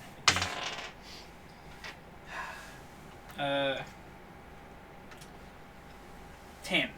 You drop your lance. No. Because part of his thing, he can make someone disarm if he hits them. He's just reminding you what you said you were going to do with surrendering. I have a maneuver I'm going to use. Yep. That lets me take a reaction attack. If me or my mount gets hit, I can use a reaction to attack them. Okay. And I get a 2. So. Alright, Probably because your lance was on the ground. Yeah, but my lance was on the ground. Hang on a minute. Okay. My mount will attack then, so it has one more attack. And it gets a 9. It doesn't get a full attack, it only gets one attack as a reaction. Alright, true. Yep, that's right. So if you were to ready an action, no matter how many attacks you have, you get only one attack on a ready action. Yep, So he hits you for 10 damage, with this with 10 slashing damage as well. And then he tries to hit you with his tail. Uh-oh. Okay, he hits armor class of 21 with the tail. No. So that is 10 points of piercing damage. And you get to make a Constitution saving throw. With disadvantage? With No, I think you got. I think you not got. this one. I'm not keep doing it with the poisons. But you do take 16 points of poison damage. Yeah, I failed the throw. How far did you get? I got like an 8. You got an 8. Okay, where is the DC? On an 8, you are paralyzed. If you fail the DC by 5 or more, you are paralyzed. Mm-hmm. Lucky I'm stuck in my saddle. Yep. And your bird's waiting for your direction. Okay, so it is Willie's go. Oh no, sorry. Yeah, it is Willie's go because it's also Serpent Folk. Alright, I'm just going to throw a dagger just to see what happens. 21. That's a hit. And 2d4 plus 3. 7 points of damage. Okay. Oh, the crit. I'm an expert. Mm-hmm. So yes. You get to double that. It's double that, but just the dice? Just double the whole result. Okay. You basically, whatever you roll to double that, it just simplifies it. Alright. So you said you did 7 damage, so you do 14 damage. 14 damage. Okay, done. Not a bad crit. Yeah.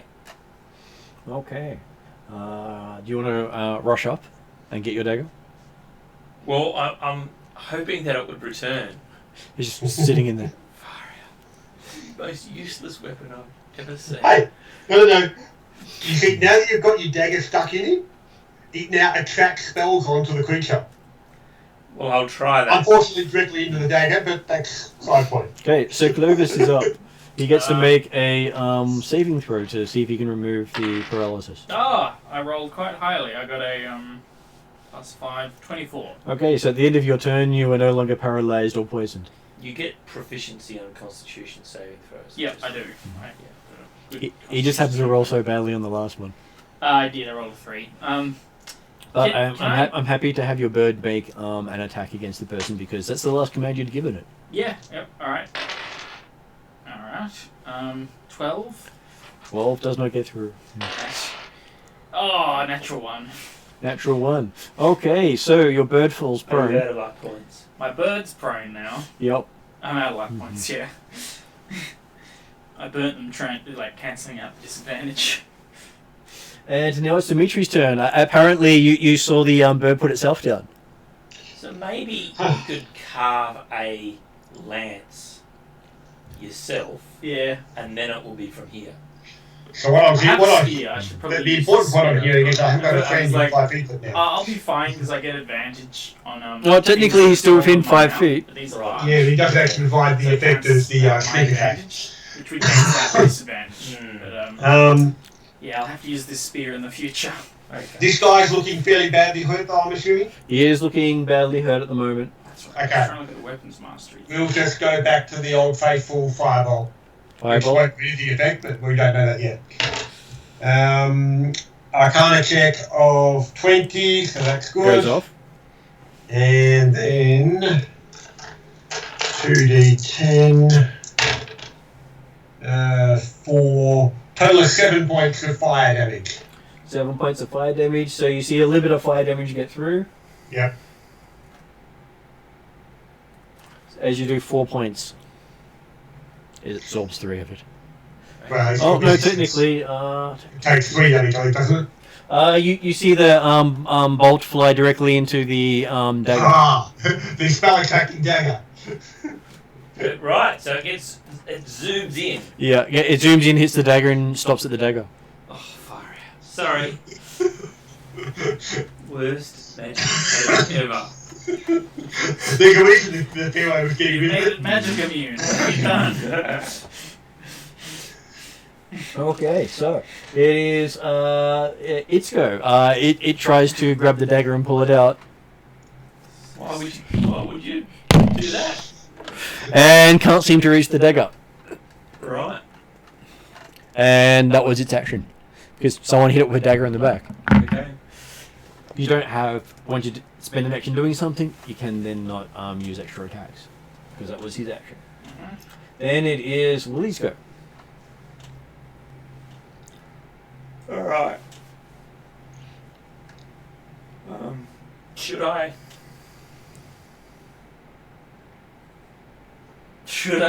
Yes. What if The I answer is if yes. I move up to it and then stab it in the back? Sure. Yeah. Let's just do that. Well, we haven't got any support at the moment. Yeah, but its damage is.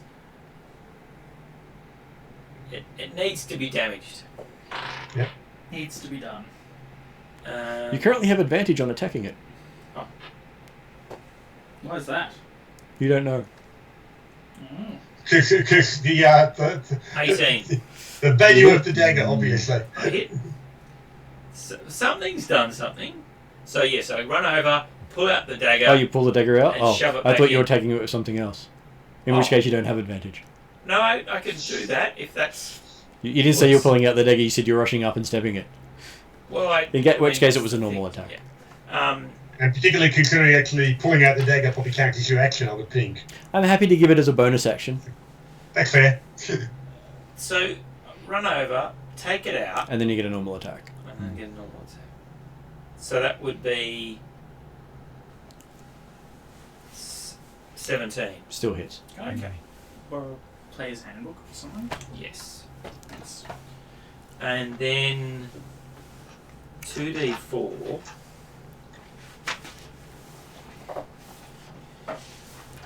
Nine points of damage.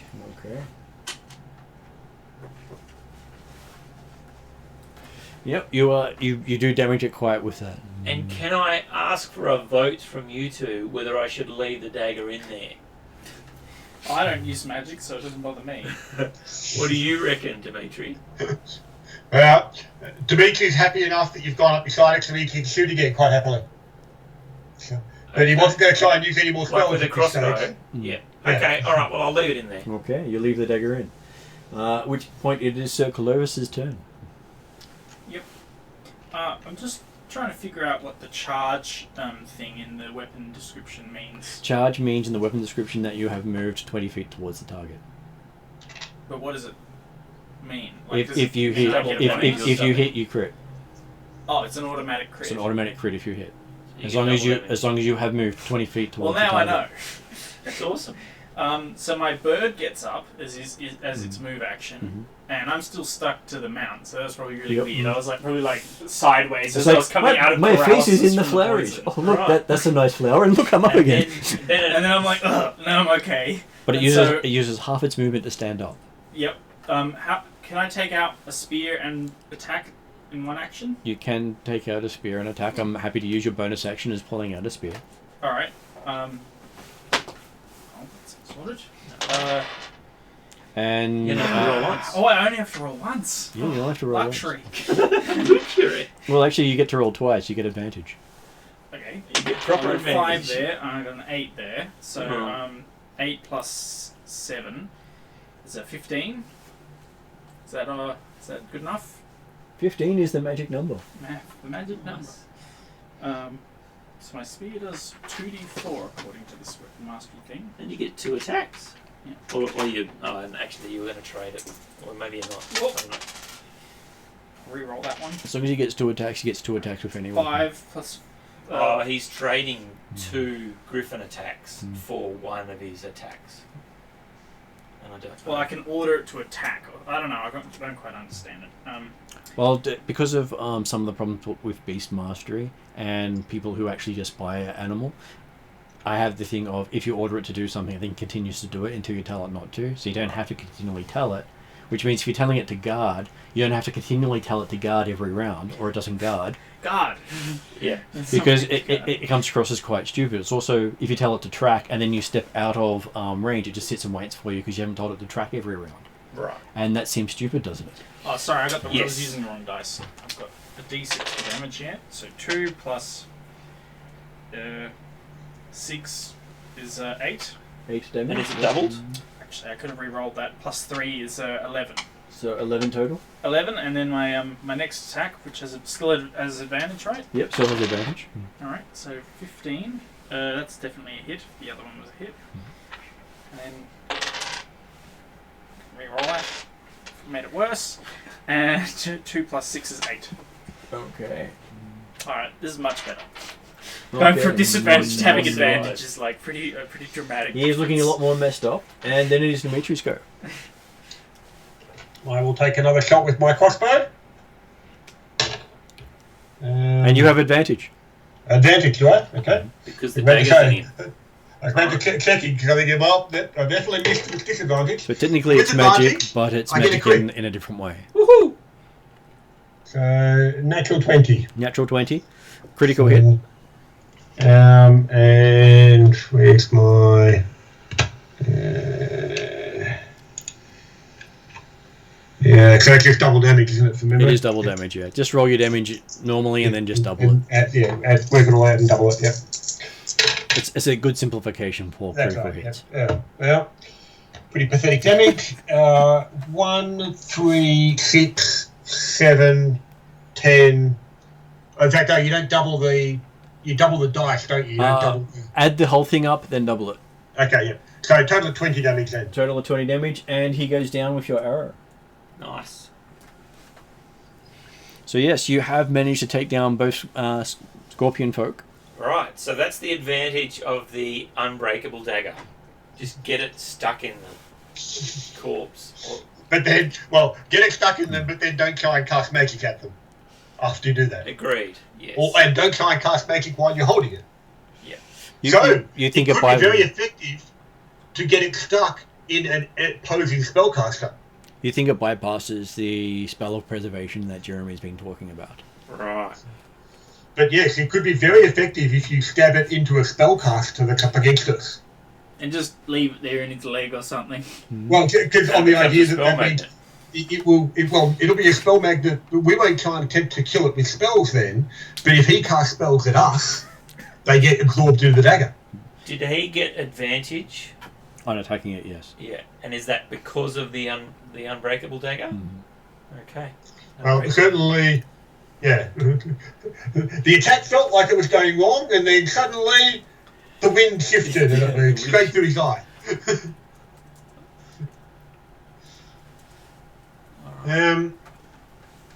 Okay, well, we will have a look at these two critters. Yep. And see what they had on them or bits and pieces.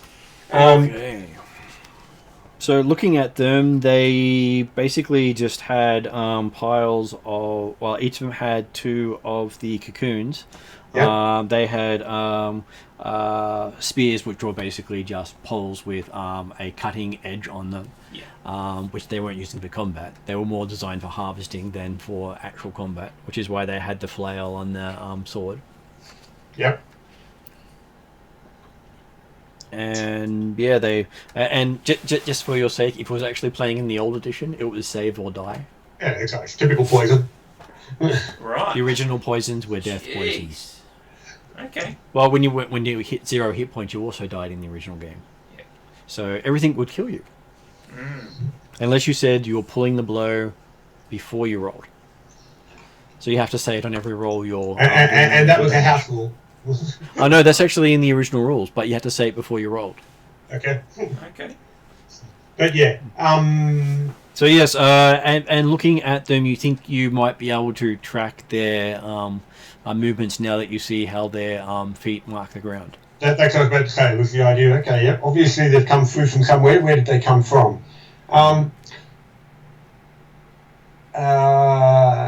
Now, the cocoons, obviously there's nothing directly attaching the cocoons to the trees as such. Like, presumably, if the cocoons are being separated from the trees, that doesn't necessarily put the serpents at risk, I'm assuming. Not as far as you can tell. The cocoon is still unbroken. Mm-hmm.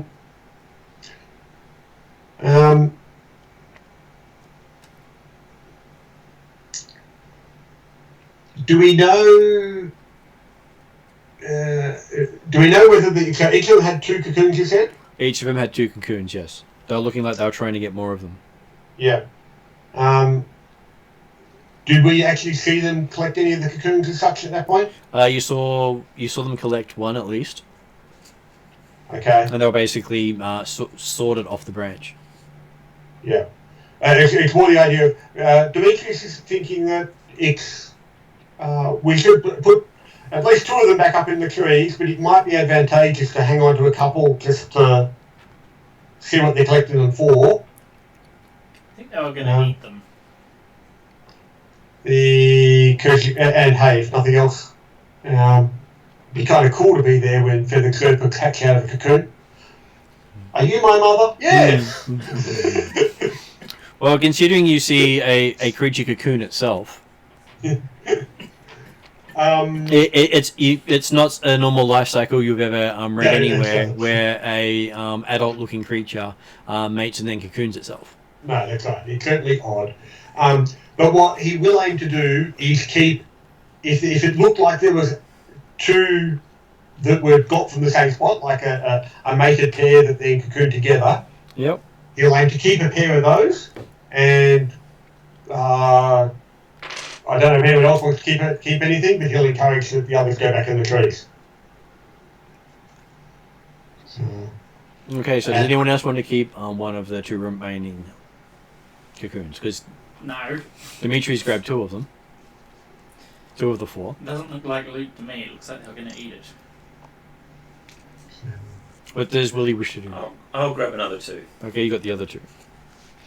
Okay. Just because Dimitri's doing something, I'll follow.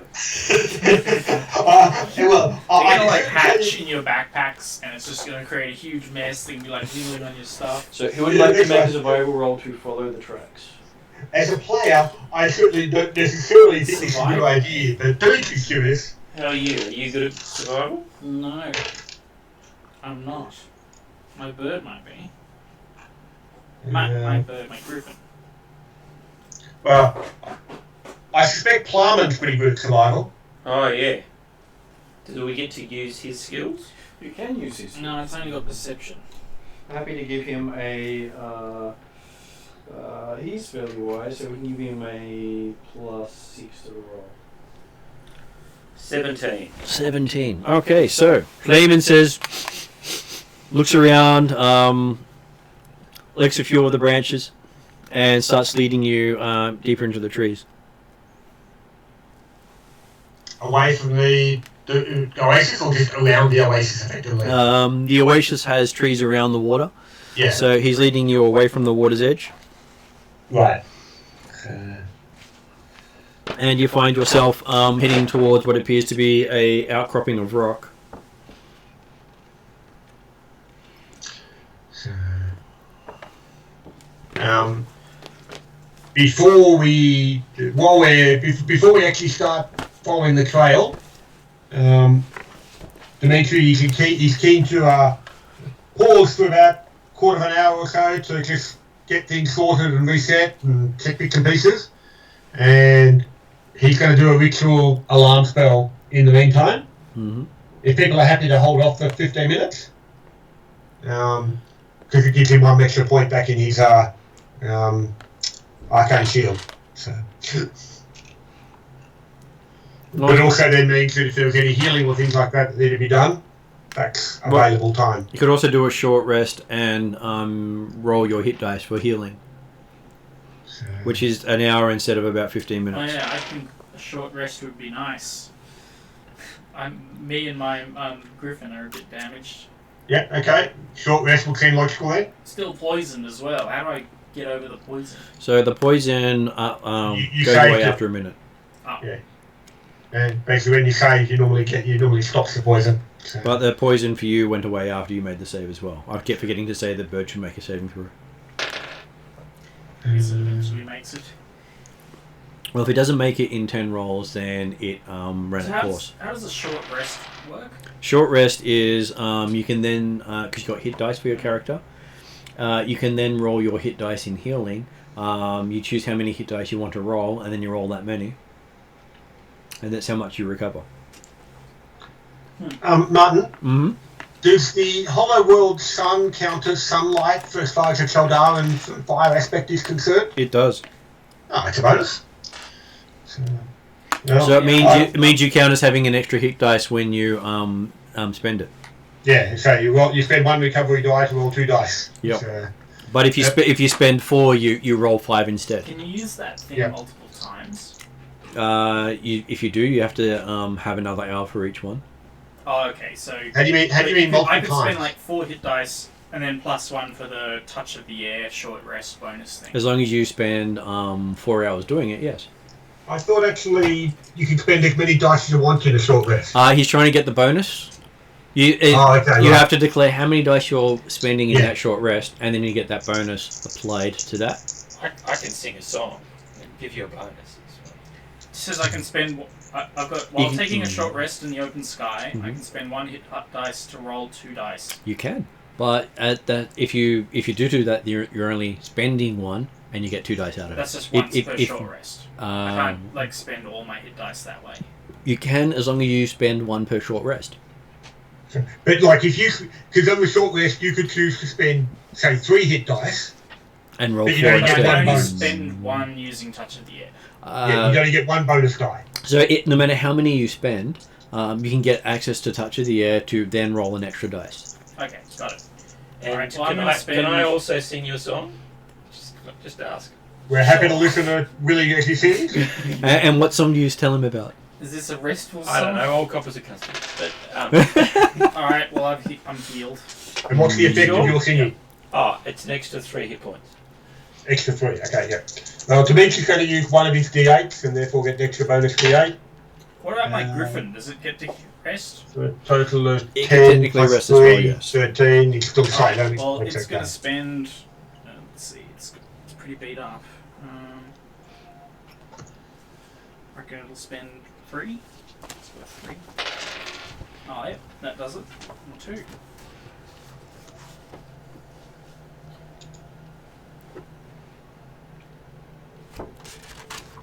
Okay, so is Dimitri fully healed? Oh, Dimitri's he's got 3 hit points damage still.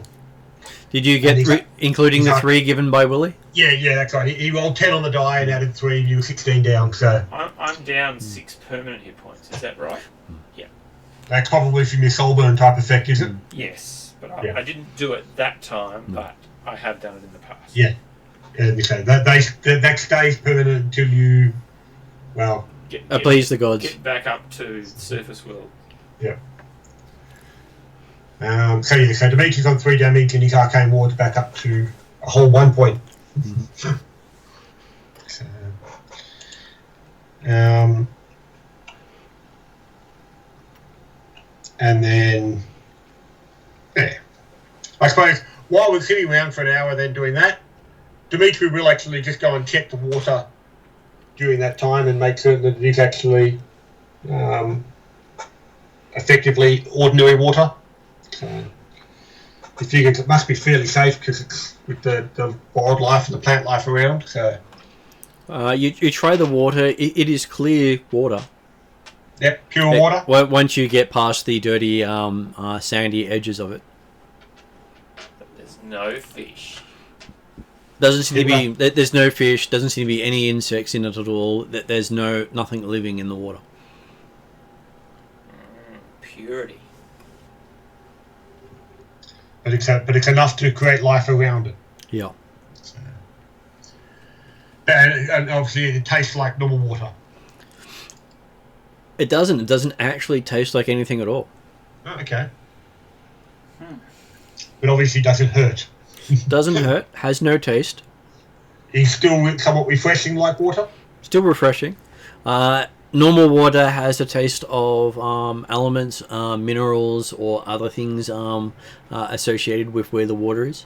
Yep. But there's no. You don't taste any trace elements at all in the water. Okay. Temperature is warm.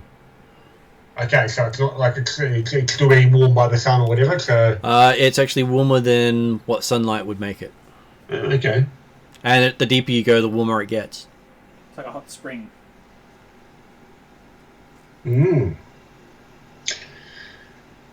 Okay, well that's enough for Dimitri's curiosity right now. So when people have finished their short rest, we'll follow the trail. Okay. So you spend a while following Playman as he leads you to an area where all the plant life has yellowed and died.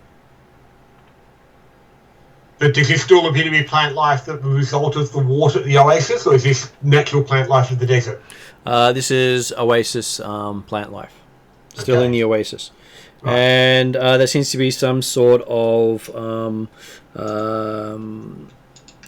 skin hanging, antelope hide hanging from the roof of the entrance. So it's a cave into the ground. Okay. And antelope as in like one of the creatures, one of the mammals that was around the oasis? Yep. And on the skin itself has some sort of circle ringed by a curved fang-like teeth. Circle with curved fang-like teeth. Oh, like so it appears to be sort of like a bit of a heraldic type flag. Yep. Right. But painted on there rather crudely. Okay.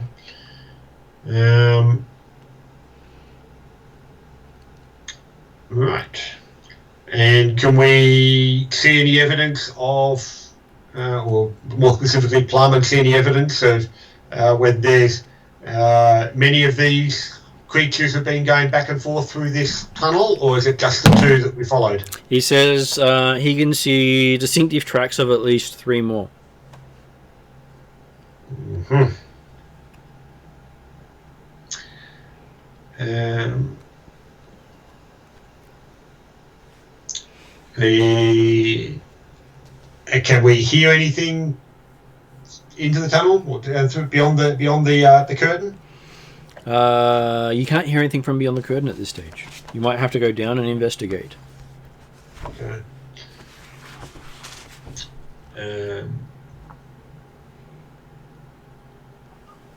As you will be using your hands and feet to go down, because it's not a you walk in, it's a you lift it up and drop down.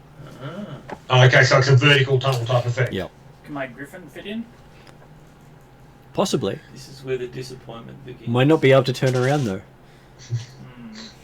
It would be And a one-way trip. It might not be able to fly as such. It might fall. Sounds like a dangerous place. It won't come.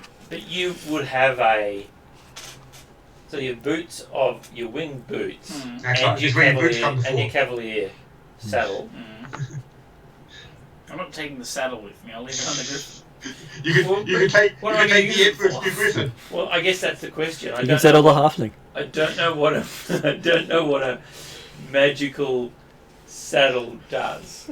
I don't need it. He can tell Okay. where his bird is as long as it's within a mile of him. Right. Yeah, I'll just tell my bird to chill. Okay, he goes wanders over to the water and starts splashing around.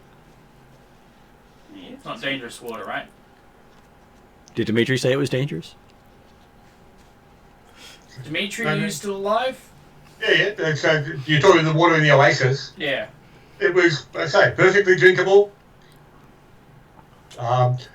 Unfortunately, not quite hot enough for a good cup of tea, but and certainly not cold enough to be very refreshing. But certainly wets the whistle. That's the whistle, eh? Yeah. All right. Well, I'll go down without my griffin. Okay. So as you start to enter the hole, you get a rotten egg smell. Yeah. So how wide is this hole? And how deep does it go down? It's irregularly shaped, going between 5 and 15 feet in width and diameter. Yep. And how deep does it appear to be? It seems to go down at least 20 feet before angling off in a different direction. Okay.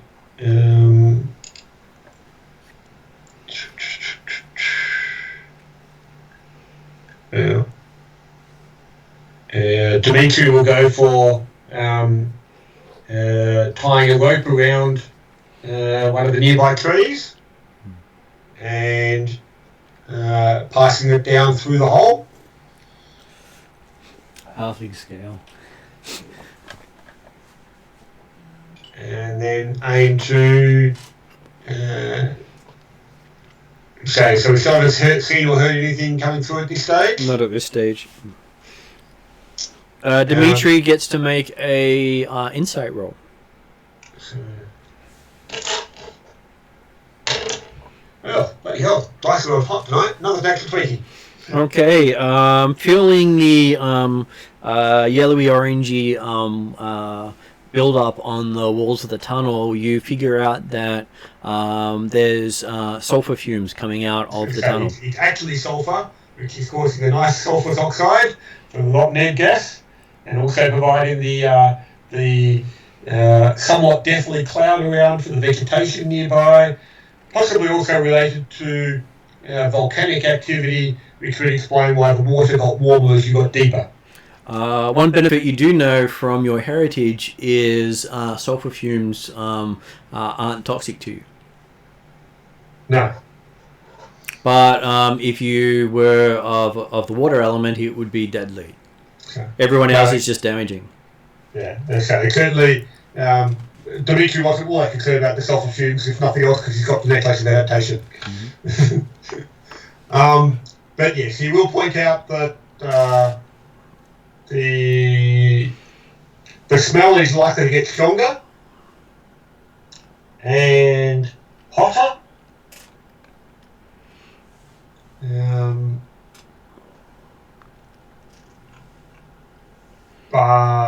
Well, actually, he does know that it's bad to others, doesn't he? He does know, yes. So, does he know enough as to whether Korandians or Halflings tend to be what aspect of elemental they are? It's obvious by looking at them what their aspect is because they have that coloration. Everyone who's has a predominantly blue color to hair, features, veins are generally water-based. Those that have a red to those sort of things are fire-based. Those that have a white are air-based. Those that have a green are earth-based, and those that have black are darkness-based. Okay. So looking at his companions, who have we got in the party? So you've got White with your Corendon friend. Mm-hmm. I believe Willie. Friend's very strong term there. Companion. I believe Willie's also. What sort of aspect was Willie? Did we pick an aspect?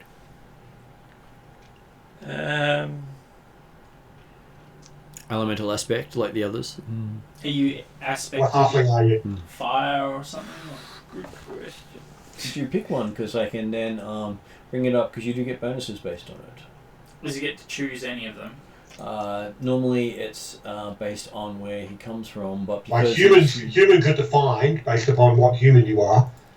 Halfling. Yes, I would have thought there was a case of did you choose a particular type of halfling? But there's also the thing is randomness of genetics do play into it, that you can Absolutely. come from a fire group of people and be water based. Yeah, certainly. But the probability is low. Probability is low, yes. Well, I 30% reckon or something. cryptologist question mark. Proficiency bonus +3. Do you remember where you came from? Was it in the Five Shires? Were you in the Five Shires? I actually in Darrakan City. He's from Darrakan itself. So it could easily be any of the halflings then. Assuming you're not darkness, give yourself a D4 and You also get a stat bonus as well, based on which type of halfling you are. So are you based on the Lightfoot? The Lightfoot halfling? Small Lightfoot halfling. Okay. Okay, so that makes you one of the Eastshire halfling descendants. And if you so that's darkness. Good way. which means that you can actually have darkness if you wish, as your aspect. It gives you a +2 to charisma. Whoa, that's nice. So Yes. I've got an extra +2 charisma I can use for something else. You're maxed out at 20, have you? Yes, level 8 I got. You got 20 charisma. Which means that if you're resting darkness, you Because can. I had 16, and then I moved it up twice. You've added it twice. Well, so what would have really been would you started at 18 officially, and yeah, your second stat boost would not have gone into charisma. So. Right. Very good question. So when you use necrotic or psychic damage, you do your proficiency. You add your proficiency bonus to the damage. Really? Yeah. Okay. That's just like Dimitri gets to add it to his fire spells.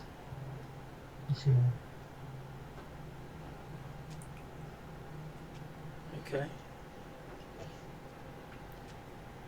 Yes. Knowing your heritage is useful. And your only weakness is if you're hit by 2 energy types in the same round, does your weaknesses ever kick in? Right.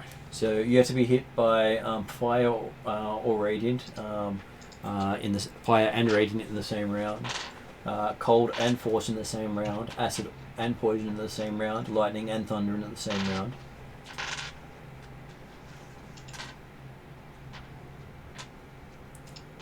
Otherwise, you don't really have a weakness, Okay. which is nice for the darkness people.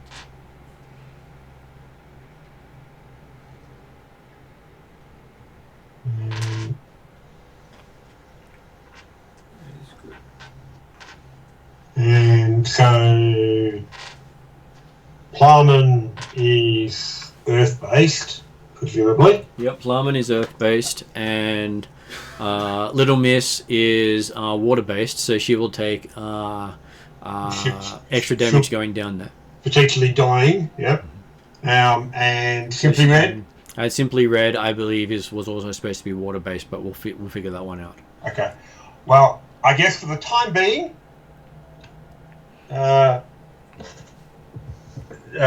Little Miss particularly and Simply Red We'll stay can up. probably stay up and make certain that nothing comes in at the top side here. Mm-hmm. And then the four of us will go down. Yep. So Dimitri will mention the fact that yes, he suggests that the two pirate halflings not get any closer to the sulphurous fumes. Okay. But the rest of you should be reasonably okay. You may find it advantageous to put a cloth over your mouth or something. So a wet cloth, will make it easier for them to breathe. Yeah. So. But you'll notice Dimitri does not bother with such things because, hey, it might cover his beautiful face or something. So does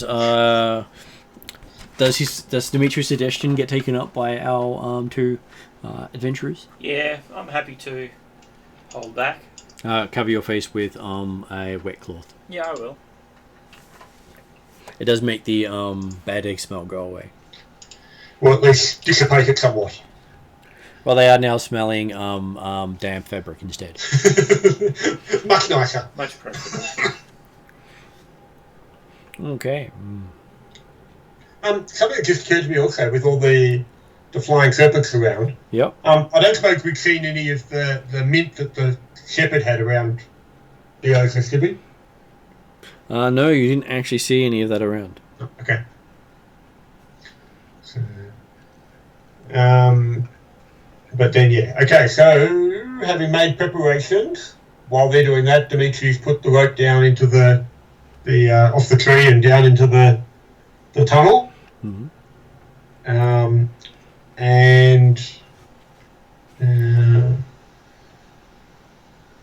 Does anyone want to go first?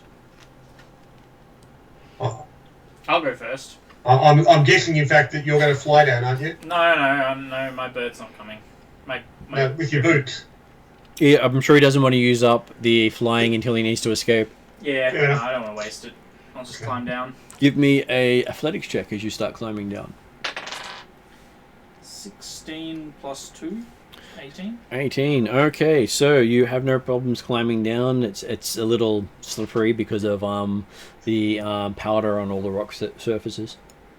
So gripping isn't always easy. You got a rope to hold on to take it down, so it should be pretty easy. Well, you still have to put your feet somewhere to. Oh, yes, hold yourself down. I'm not saying it's automatic, but I'm saying it should be pretty easy. So, And you have no problem making it down the 20 feet, and you see a passage angling downwards, but where you can actually walk along it instead of almost free falling. Is there light down the passageway? No. So Dimitri will come down second anyway. Unless, of course, Plummet has pushed him out of the way. But he's holding the rope to make sure it doesn't disappear down the hole. I aimed to tie it off to one of the trees nearby. You did, but this is flaming. Fair enough. He's helping.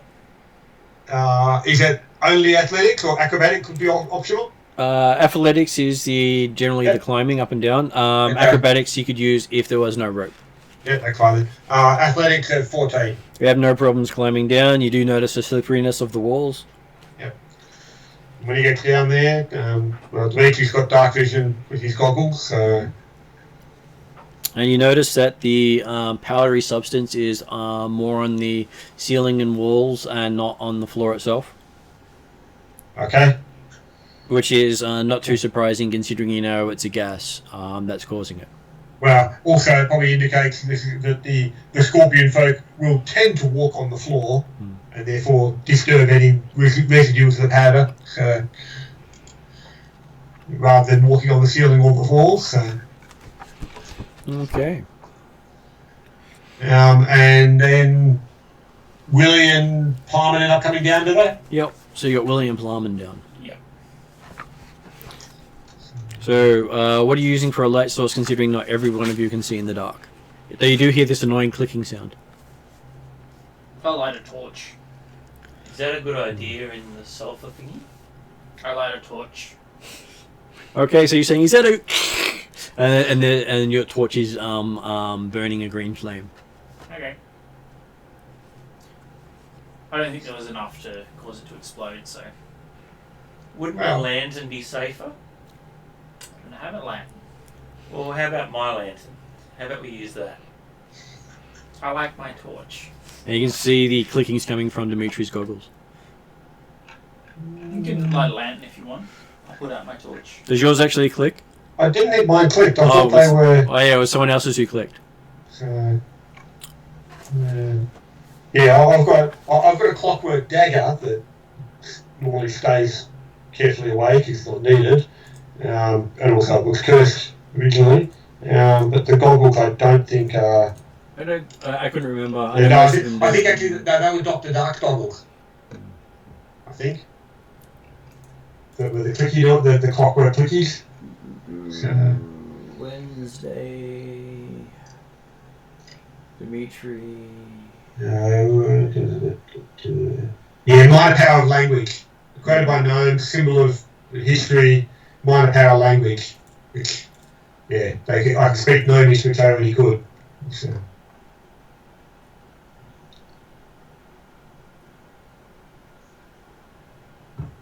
Yep, it's one of the few that doesn't make noise. Yeah. So, yeah. So, does anyone else have dark vision in the group of 4? 3. Well, technically Palmer's with us, so I'm pretty certain he doesn't. Yeah. I don't think I have dark vision. I'm just having a look now.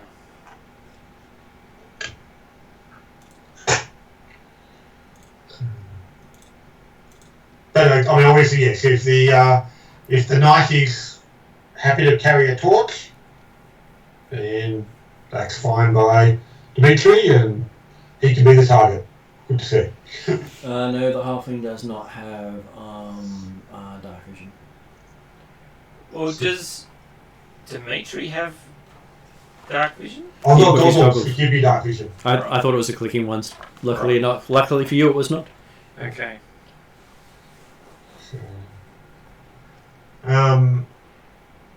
Okay, so how far does this passage appear to go? It appears to go in a curve on a downward angle about 30 degrees down and then curves around. So you can see it curving around about 20 or 30 feet down.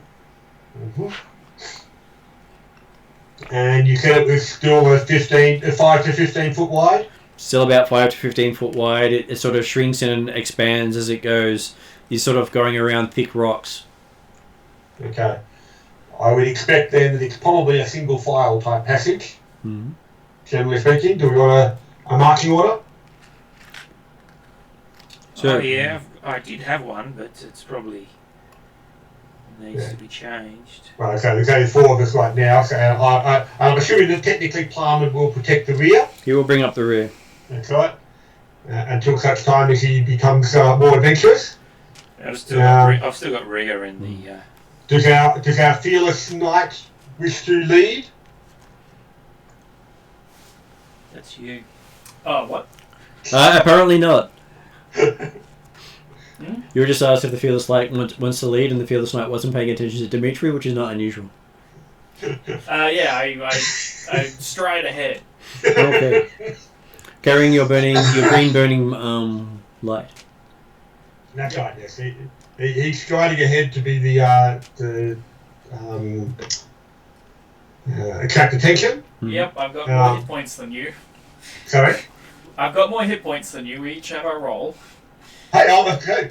Dimitri's not arguing. Dimitri's always happy when someone with more hit points goes first. And so, for much of the time, Dimitri has been the one that had to lead because A, he was the sneaky, stealthy one, but also he had more hit points than the rest of the party. So, Okay, so as you seem to be descending in a rough circle, you get about 40 feet from where you drop down, and you see the passage branches off, continues to spiral around, and then also veers off to your right. okay. Willie's happy to go third? Yes. Yep, okay. Dimitri will probably aim to leave about 10 feet between him and the Corendon, the light attraction. Yep. But then, yeah, obviously he's following second. Cool. And so, yeah, so when you get to this fork, which way are you going to go? Are you going to wait? Are you going to confirm which way to discuss it? One seems to be spiraling down, the other one seems to be leveling out. Yeah. Have we seen any evidence of tracks or anything like that on the ground? Possibly, walls or ceilings? Possibly, but your tracking experts bringing up the rear. Yep. Which sort of makes it hard to tell what tracks are there as you've just trampled over everything. That's understandable. Well, I'll stop before I get right when up we the get fork. when we get to a junction, Go ahead. when we get to the junction, you can have a look and see, or we can have look and listen and see if one better than the other is an option. Okay, Playman looks down at the tracks there with his roll of a 5. Cool. And looks around and goes, "You disturb too much. Can't tell. Silly human." Each on the back of the Can we head. hear anything down I'll have either a go as well. passageway? And I get a 14. Oh, but I'm not proficient. You get to add your wisdom bonus to it anyway. Oh, okay. Well, I get a 15 then. 15. Okay, so it looks as if most of the travel goes downwards and only a small bit of traffic goes into the side passage. Can we hear anything down either passage? You cannot. 23 on perception.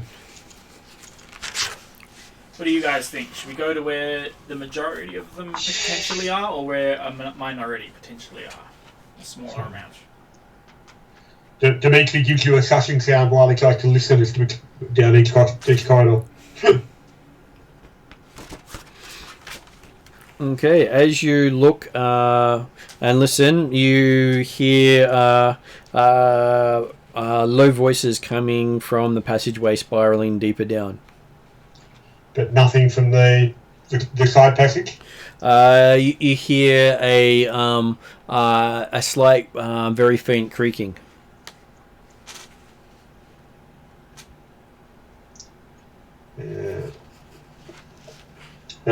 So I will mention that it would appear that certainly they're further down. There might be something off to the side here, but it may be worth having a quick look down to see if there's anything down this way, but certainly the main patch is going to be down. So, but we don't necessarily want to leave anyone behind us if we have to actually escape. So Dimitri is certainly voting to at least check out the side passage. So you start heading down the side passage? Well, Dimitri actually suggests that he's happy to scout the side passage a little bit and see whether it's worth going further down it. Is there any objections? No, it sounds alright. So Dimitri will aim We to know stealthily... he's going to minimise danger to himself, so it's just the fault. So Dimitri will take stealthily go down the side passage. Probably, we'll start with about 60 feet down the side passage, depending upon what we're looking at. But I'm assuming you're probably only going to go out maybe 10 to 20, but let's see how we go. Stealth of... Male human? Me? Yeah. Yeah. Cool. Just checking. Okay. Stealth of 22. Okay. Why? Just confirming. Confirming the marching order. Okay, so as you sneak around, you find it leads into a room with a pile of half-eaten carcasses of antelopes. They've all been skinned. Okay. Can I recognise what was causing the vague creaking sound? Most of them are hanging by ropes, and every now and then you see at the ground around you little rocks move as the bodies that are dangling slightly sway. Yep. Making you think the ground's not entirely stable. Okay. Actually, it's not necessarily like if I feel confident enough to at least walk on the ground briefly or rapidly. Yep. I will aim to take a quick look around just to see whether or not there's what else might be in here. Particularly looking for more of the serpent cocoons, if I can gather more of those. But otherwise, yeah. If he's happy it's just the larder, then he'll won't bother searching any further. Okay, so you find a few pine casks with Nithian stamps on them. Keeping good notes, eh? Okay.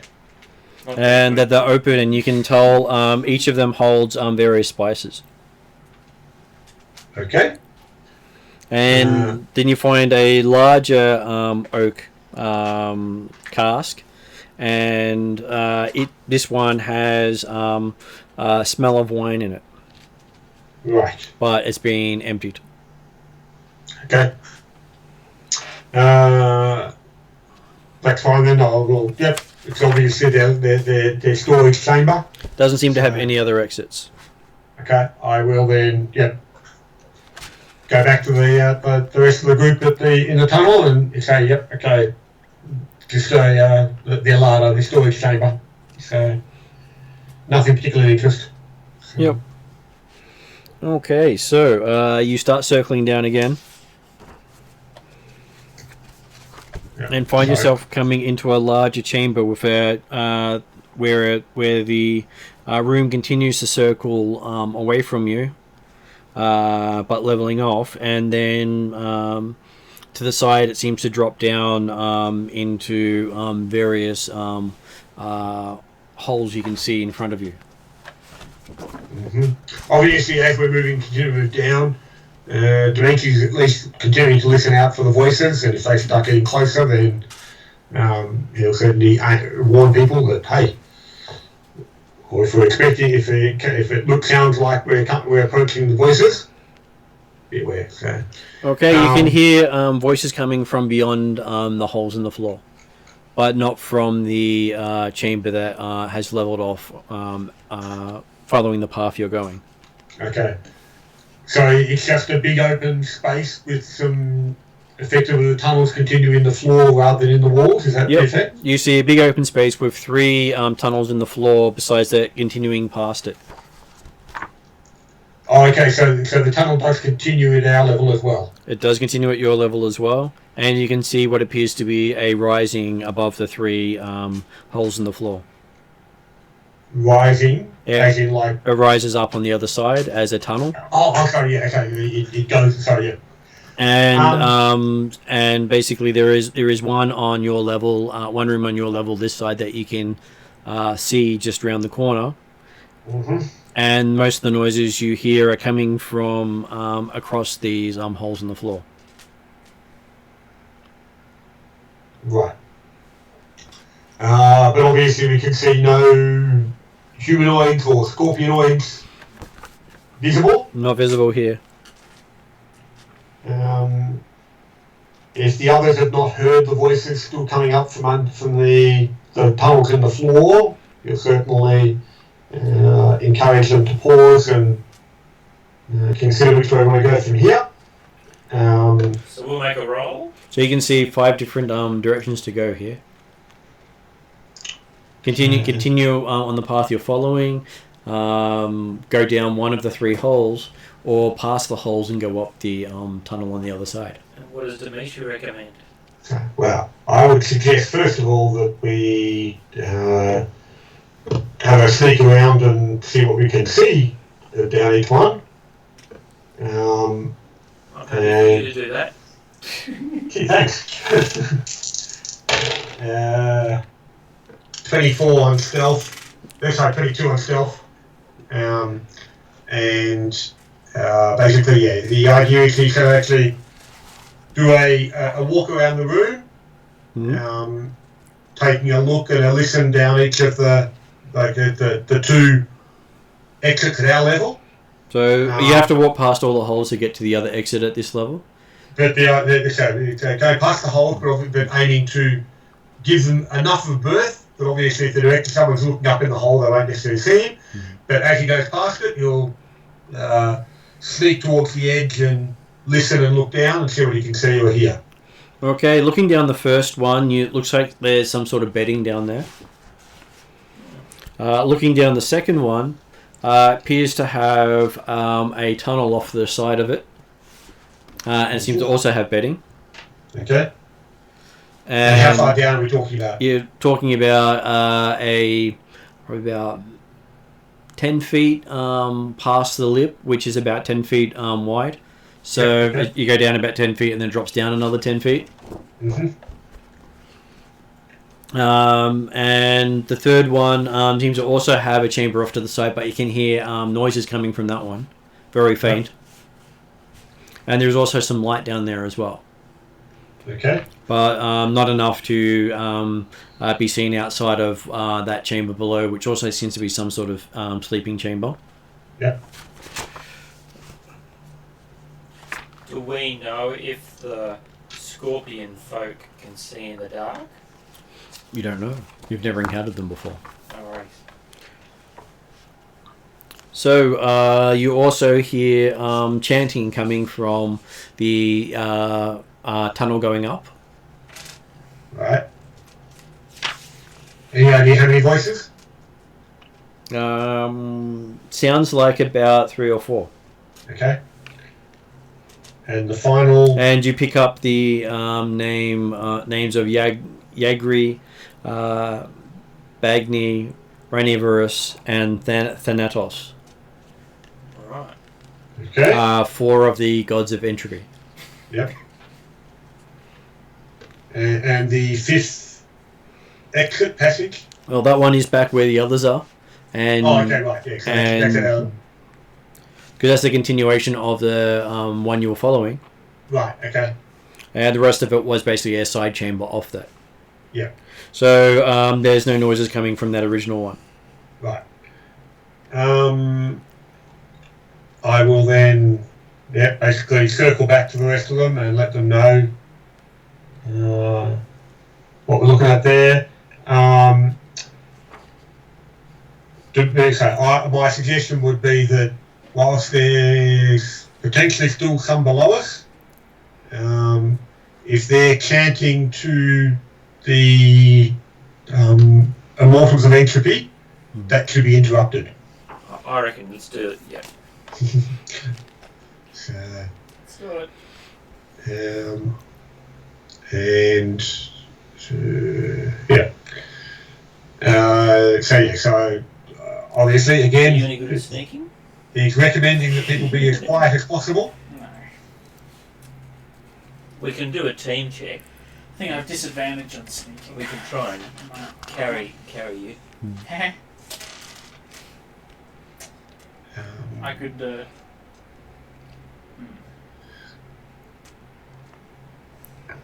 And Willie can't see in the dark, can he?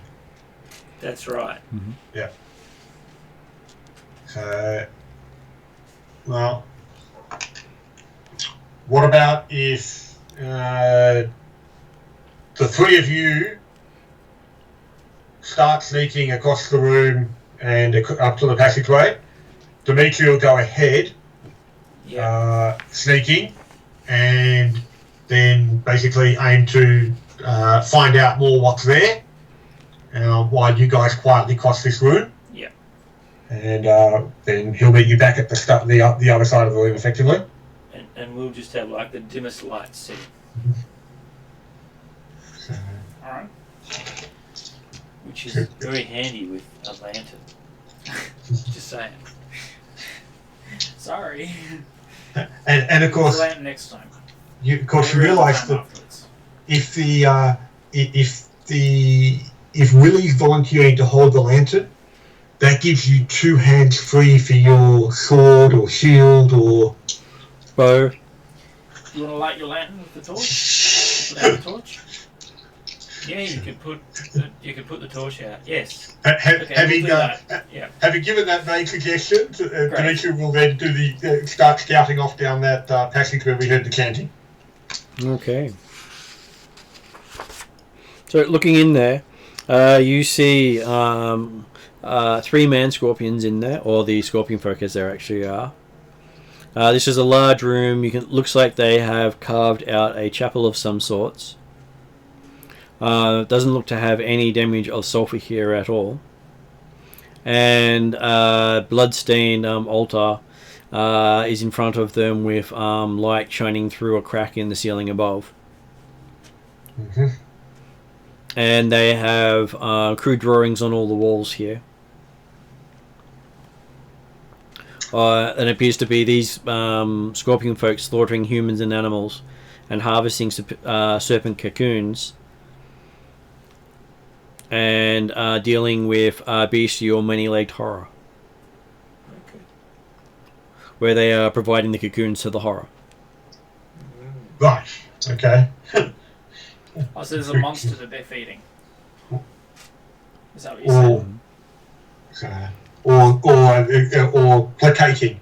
Sounds like fireball time to me. Just saying. And so how big's this space? This space is the largest you've been in down here. It is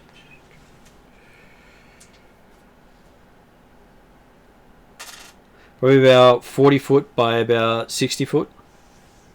Mm-hmm. And how far was the corridor that led to it compared to from the room with the holes in the floor? Probably about 20 foot from the room with the holes in the floor. Oh, okay. So basically, yeah. So Dimitri will be going and scout at that, and then he'll basically be coming back to the other side of the room with what we're looking at. Now,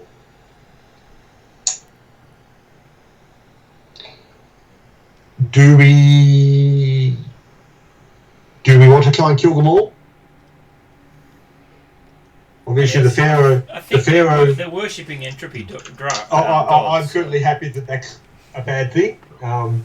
So the Pharaoh wanted the threat eliminated, and so Fireball. if we can kill them, it's easy. It's good. Are we feeling confident we can kill them all? If we catch them by surprise. What do you reckon? Yeah. Okay, all good then.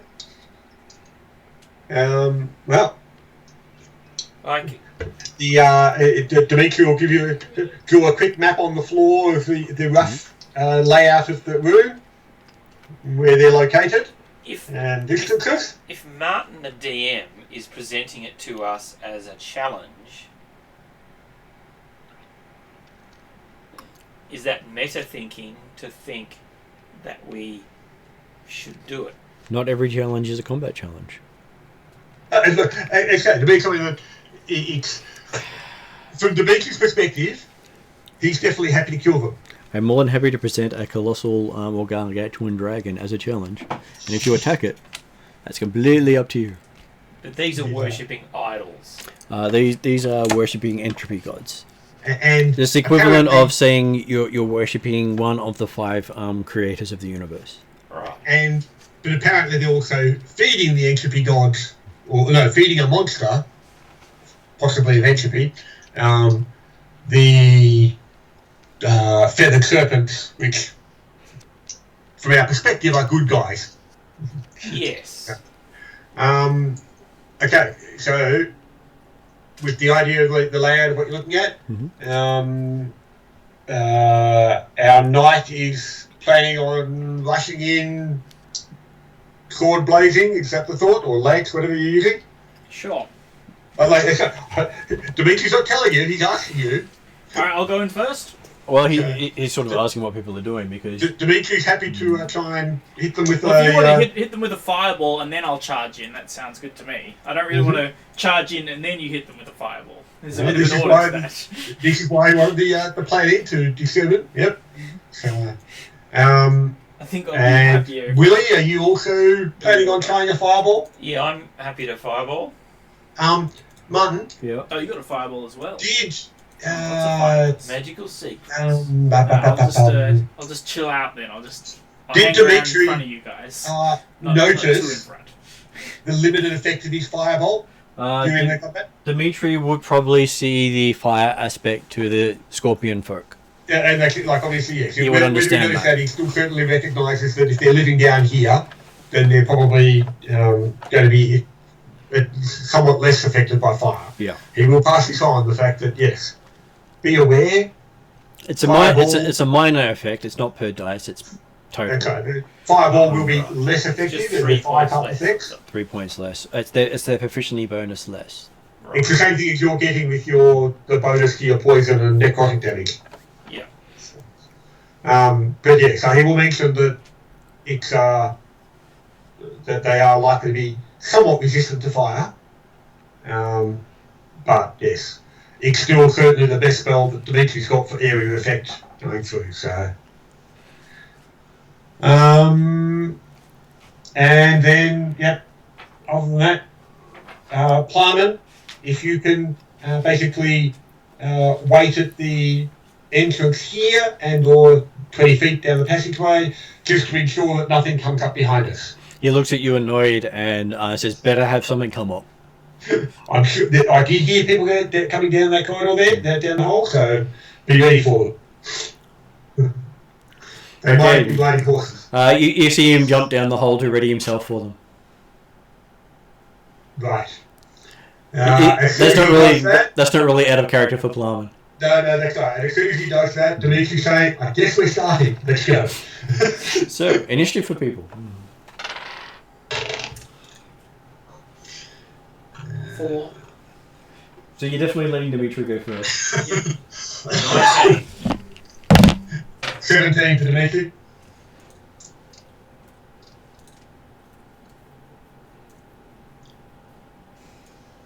Are you guys still there? Yep, still there. I just rolled the dice, so it's just keeping track of things. It's just, I've had some issues with my cheap K-Night headset from 7 years ago. When it suddenly went quiet, I thought, hang on. Have you lost it? So, first up is Willie. Apparently, you've piped everyone. I think you're going to fireball the room. Yes. The other room, not this room. Yes. I had to ask. Yes, and I'll add an extra D6. You still got the dagger on you?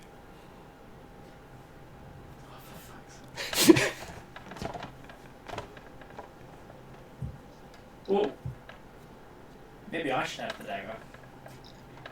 So, are we confident that the rules are magic will target the dagger? You think whoever's holding the dagger isn't affected by magic? The dagger will absorb any magic that affects the wielder of that dagger in whatever form the dagger is wielded. Right, but if I throw the fireball 200 feet away... It still absorbed your attack spells as you try to cast. It's come from you, so therefore it's still... Yeah. While you've got the dagger, you effectively can't cast spells. Do you want to give me the dagger? Yeah, but... It's not a good dagger for you, is what they're saying. It's an anti-magic dagger. Well, if I end the attunement... It doesn't matter. You're not attuned to the dagger at all. Maybe you couldn't attune to it. It wouldn't let you. So that means you can put it down easily, or pass it on to someone else easily.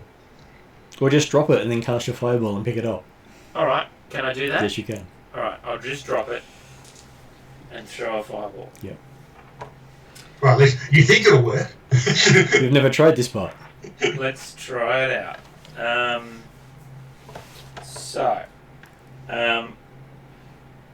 Fireball. Give me a history check for the for your character, because it is evocation in this world. Unless you're going to cast it through you've got the red stuff. Unless you want to which is burn the level of the spell in hit points. Well, I've got the history check, the expertise in that, so I'm confident that I will get it off. So I believe it's DC 18, 15 plus spell level. I'll re-roll one. Okay. Which would have been bad for you because you would have 15. forgotten. So yes, I got it off. So you would have forgotten fireball if you had kept the Yes, one. but I've got the lucky trait. So I like that. I've traded that in for so that's one check. Okay. So yes, your fireball flies off and boom, you see green flame come towards you from the chamber. Okay. Not bad. 10, 10, 10. 38 damage. Okay, you see the entire area catch in green flame. You can actually see the people itself.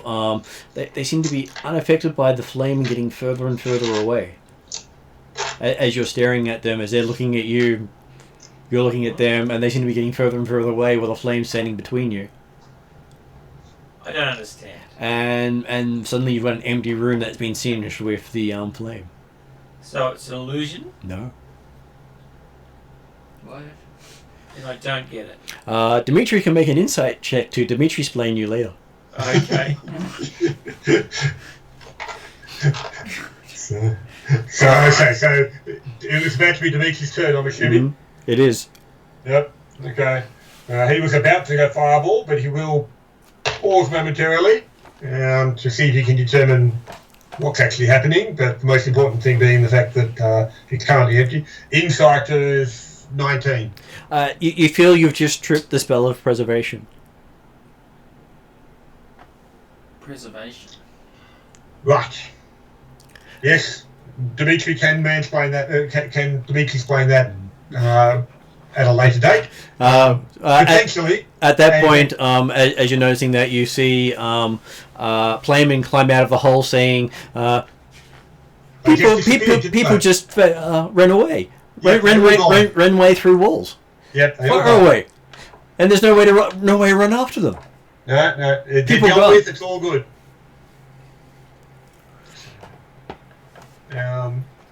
And as I say, and having said that, you'll also be saying, "Listen, stand down. Is it like a Battle's over." that was waiting to go off to protect them?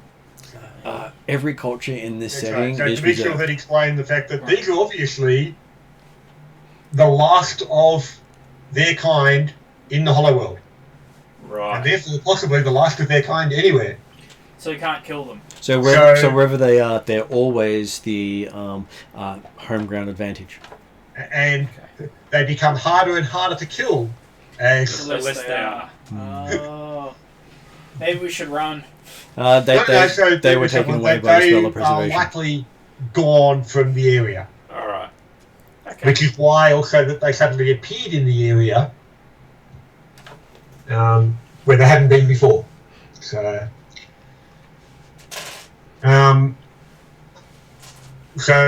and while Dimitri's talking about that, he will then take a look around the rest of this chamber, and It's mostly melted at this stage. Whatever they had here has been burnt by this powerful green flame. okay. And there is a second passage leading down, Yep. which has heat rolling off it. It's like walking into a furnace So, second passage leading down Is from that- is the that different to the- my spell? from the altar room. from the Yes. ritual chamber. From the ritual chamber, there's another passage leading down, which has heat rolling out of it. Okay. And does this feel at all familiar from Dream Time? Well, you do had the feeling of fire and heat engulfing Immediately you. after the we'd come across a big man scorpion thingy. Yep. Yep. Okay. Dimitri's suggesting that before heading down that way, it's probably worth just exploring the rest of the scorpion folks' lair, just to see if they've left anything else behind. Oh, so they got teleported out of here. Oh. Yeah, that was there. So Playman tells you that downstairs was a scorpion folk nursery. He didn't get to kill anyone. He was very upset. Nor did anyone get to kill anyone. Again, he was very upset. Didn't matter who. As long as something died, he was happy. Right. Okay, you also find 6 dozen of the serpent cocoons in another chamber. But not the food chamber. Winged serpent. Not the food chamber, yes. Yeah, the winged serpent. Not And they're all covered in a oil. Do you need to have a look at it and see, do the oils seemingly designed to preserve them in some way? Or It's a bitter smelling oil, but from what you can tell, it provides some form of resistance to fire. Right. In the room above, you find a room with pillows made out of reed. Looks very comfortable. A lot of stone bowls, and looks like they were mixing some sort of alchemical stuff here. Okay. Where am I? As well as a couple of amulets made from asp skulls. Asp as in snake. As in snake, yes. Right. 17 on Arcana. Can I determine what they were trying to, what the alchemistry was they were going to put together? Looks like antitoxins.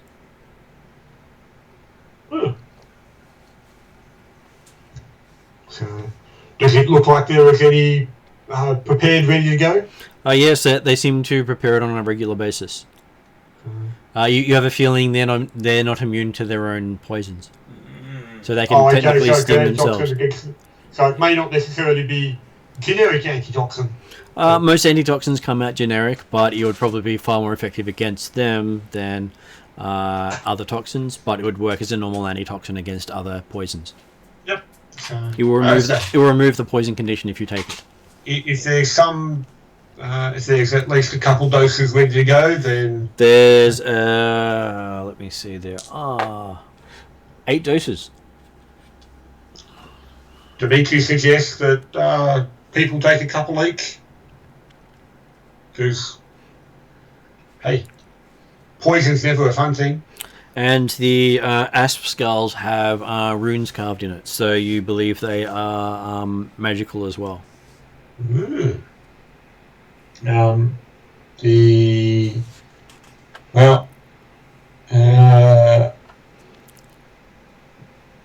I would suggest at this stage we gather up the bits and pieces, including the serpent cocoons, and it may take a few trips. Yep. And take things back outside onto the oasis, so that the other guys don't have to worry about their mask drying out at the moment. Mm-hmm. And we might do a few trips just to remove all that sort of stuff. Does anyone try on one of the amulets? Well, Dimitri will suggest... you can't identify them, so... Sorry? Identify magic doesn't work on it. Most of it's trial and error. So, so Dimitri was certainly planning on looking at them more carefully when we got back out again, but yep. If someone wants to throw one on in the meantime, they can easily tag and tuck already there. Yeah. You try one on? Too. Okay, you find you seem to be able to breathe without using the cloth over your face. Nice. Doesn't smell bad anymore. Yeah, it's good. No side effects. Not as far as you know. Okay. You haven't tried sleeping with it on yet. Alright. You wake up with scorpion legs. Yes. Not a bad thing. Would just be a second character with them. Oh no, they were, was it rabbit legs or raptor legs? That was right, raptor legs.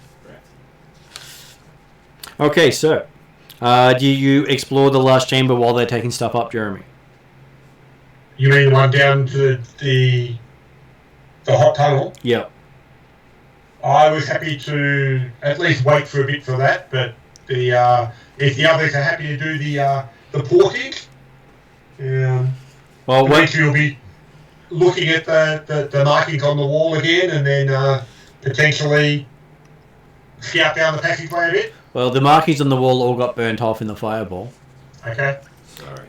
And as you check down the other area, you see a large chamber lit from the floor because it appears to be molten lava. Okay. Which is... And we wake up. And you see, which is fairly solid and black on the surface, but you can see cracks with reddish yellow magma coming up out of it. And you find a long, wide, perfectly round tunnel that reaches as far as you can see. Sorry, what was that? You see a long, wide, perfectly round tunnel that reaches as far as you can see from this location, with the lava flowing down it. Right. So the lava is sort of bubbling up from the ground underneath and then going down a perfectly round tunnel. Yep. And near where you're standing, you see a pier that appears to be made out of wood extending out into the lava, with a wooden boat floating on top of the lava, tied to the pier. That's not something you see every day. And it doesn't seem to have any form of propulsion for the boat.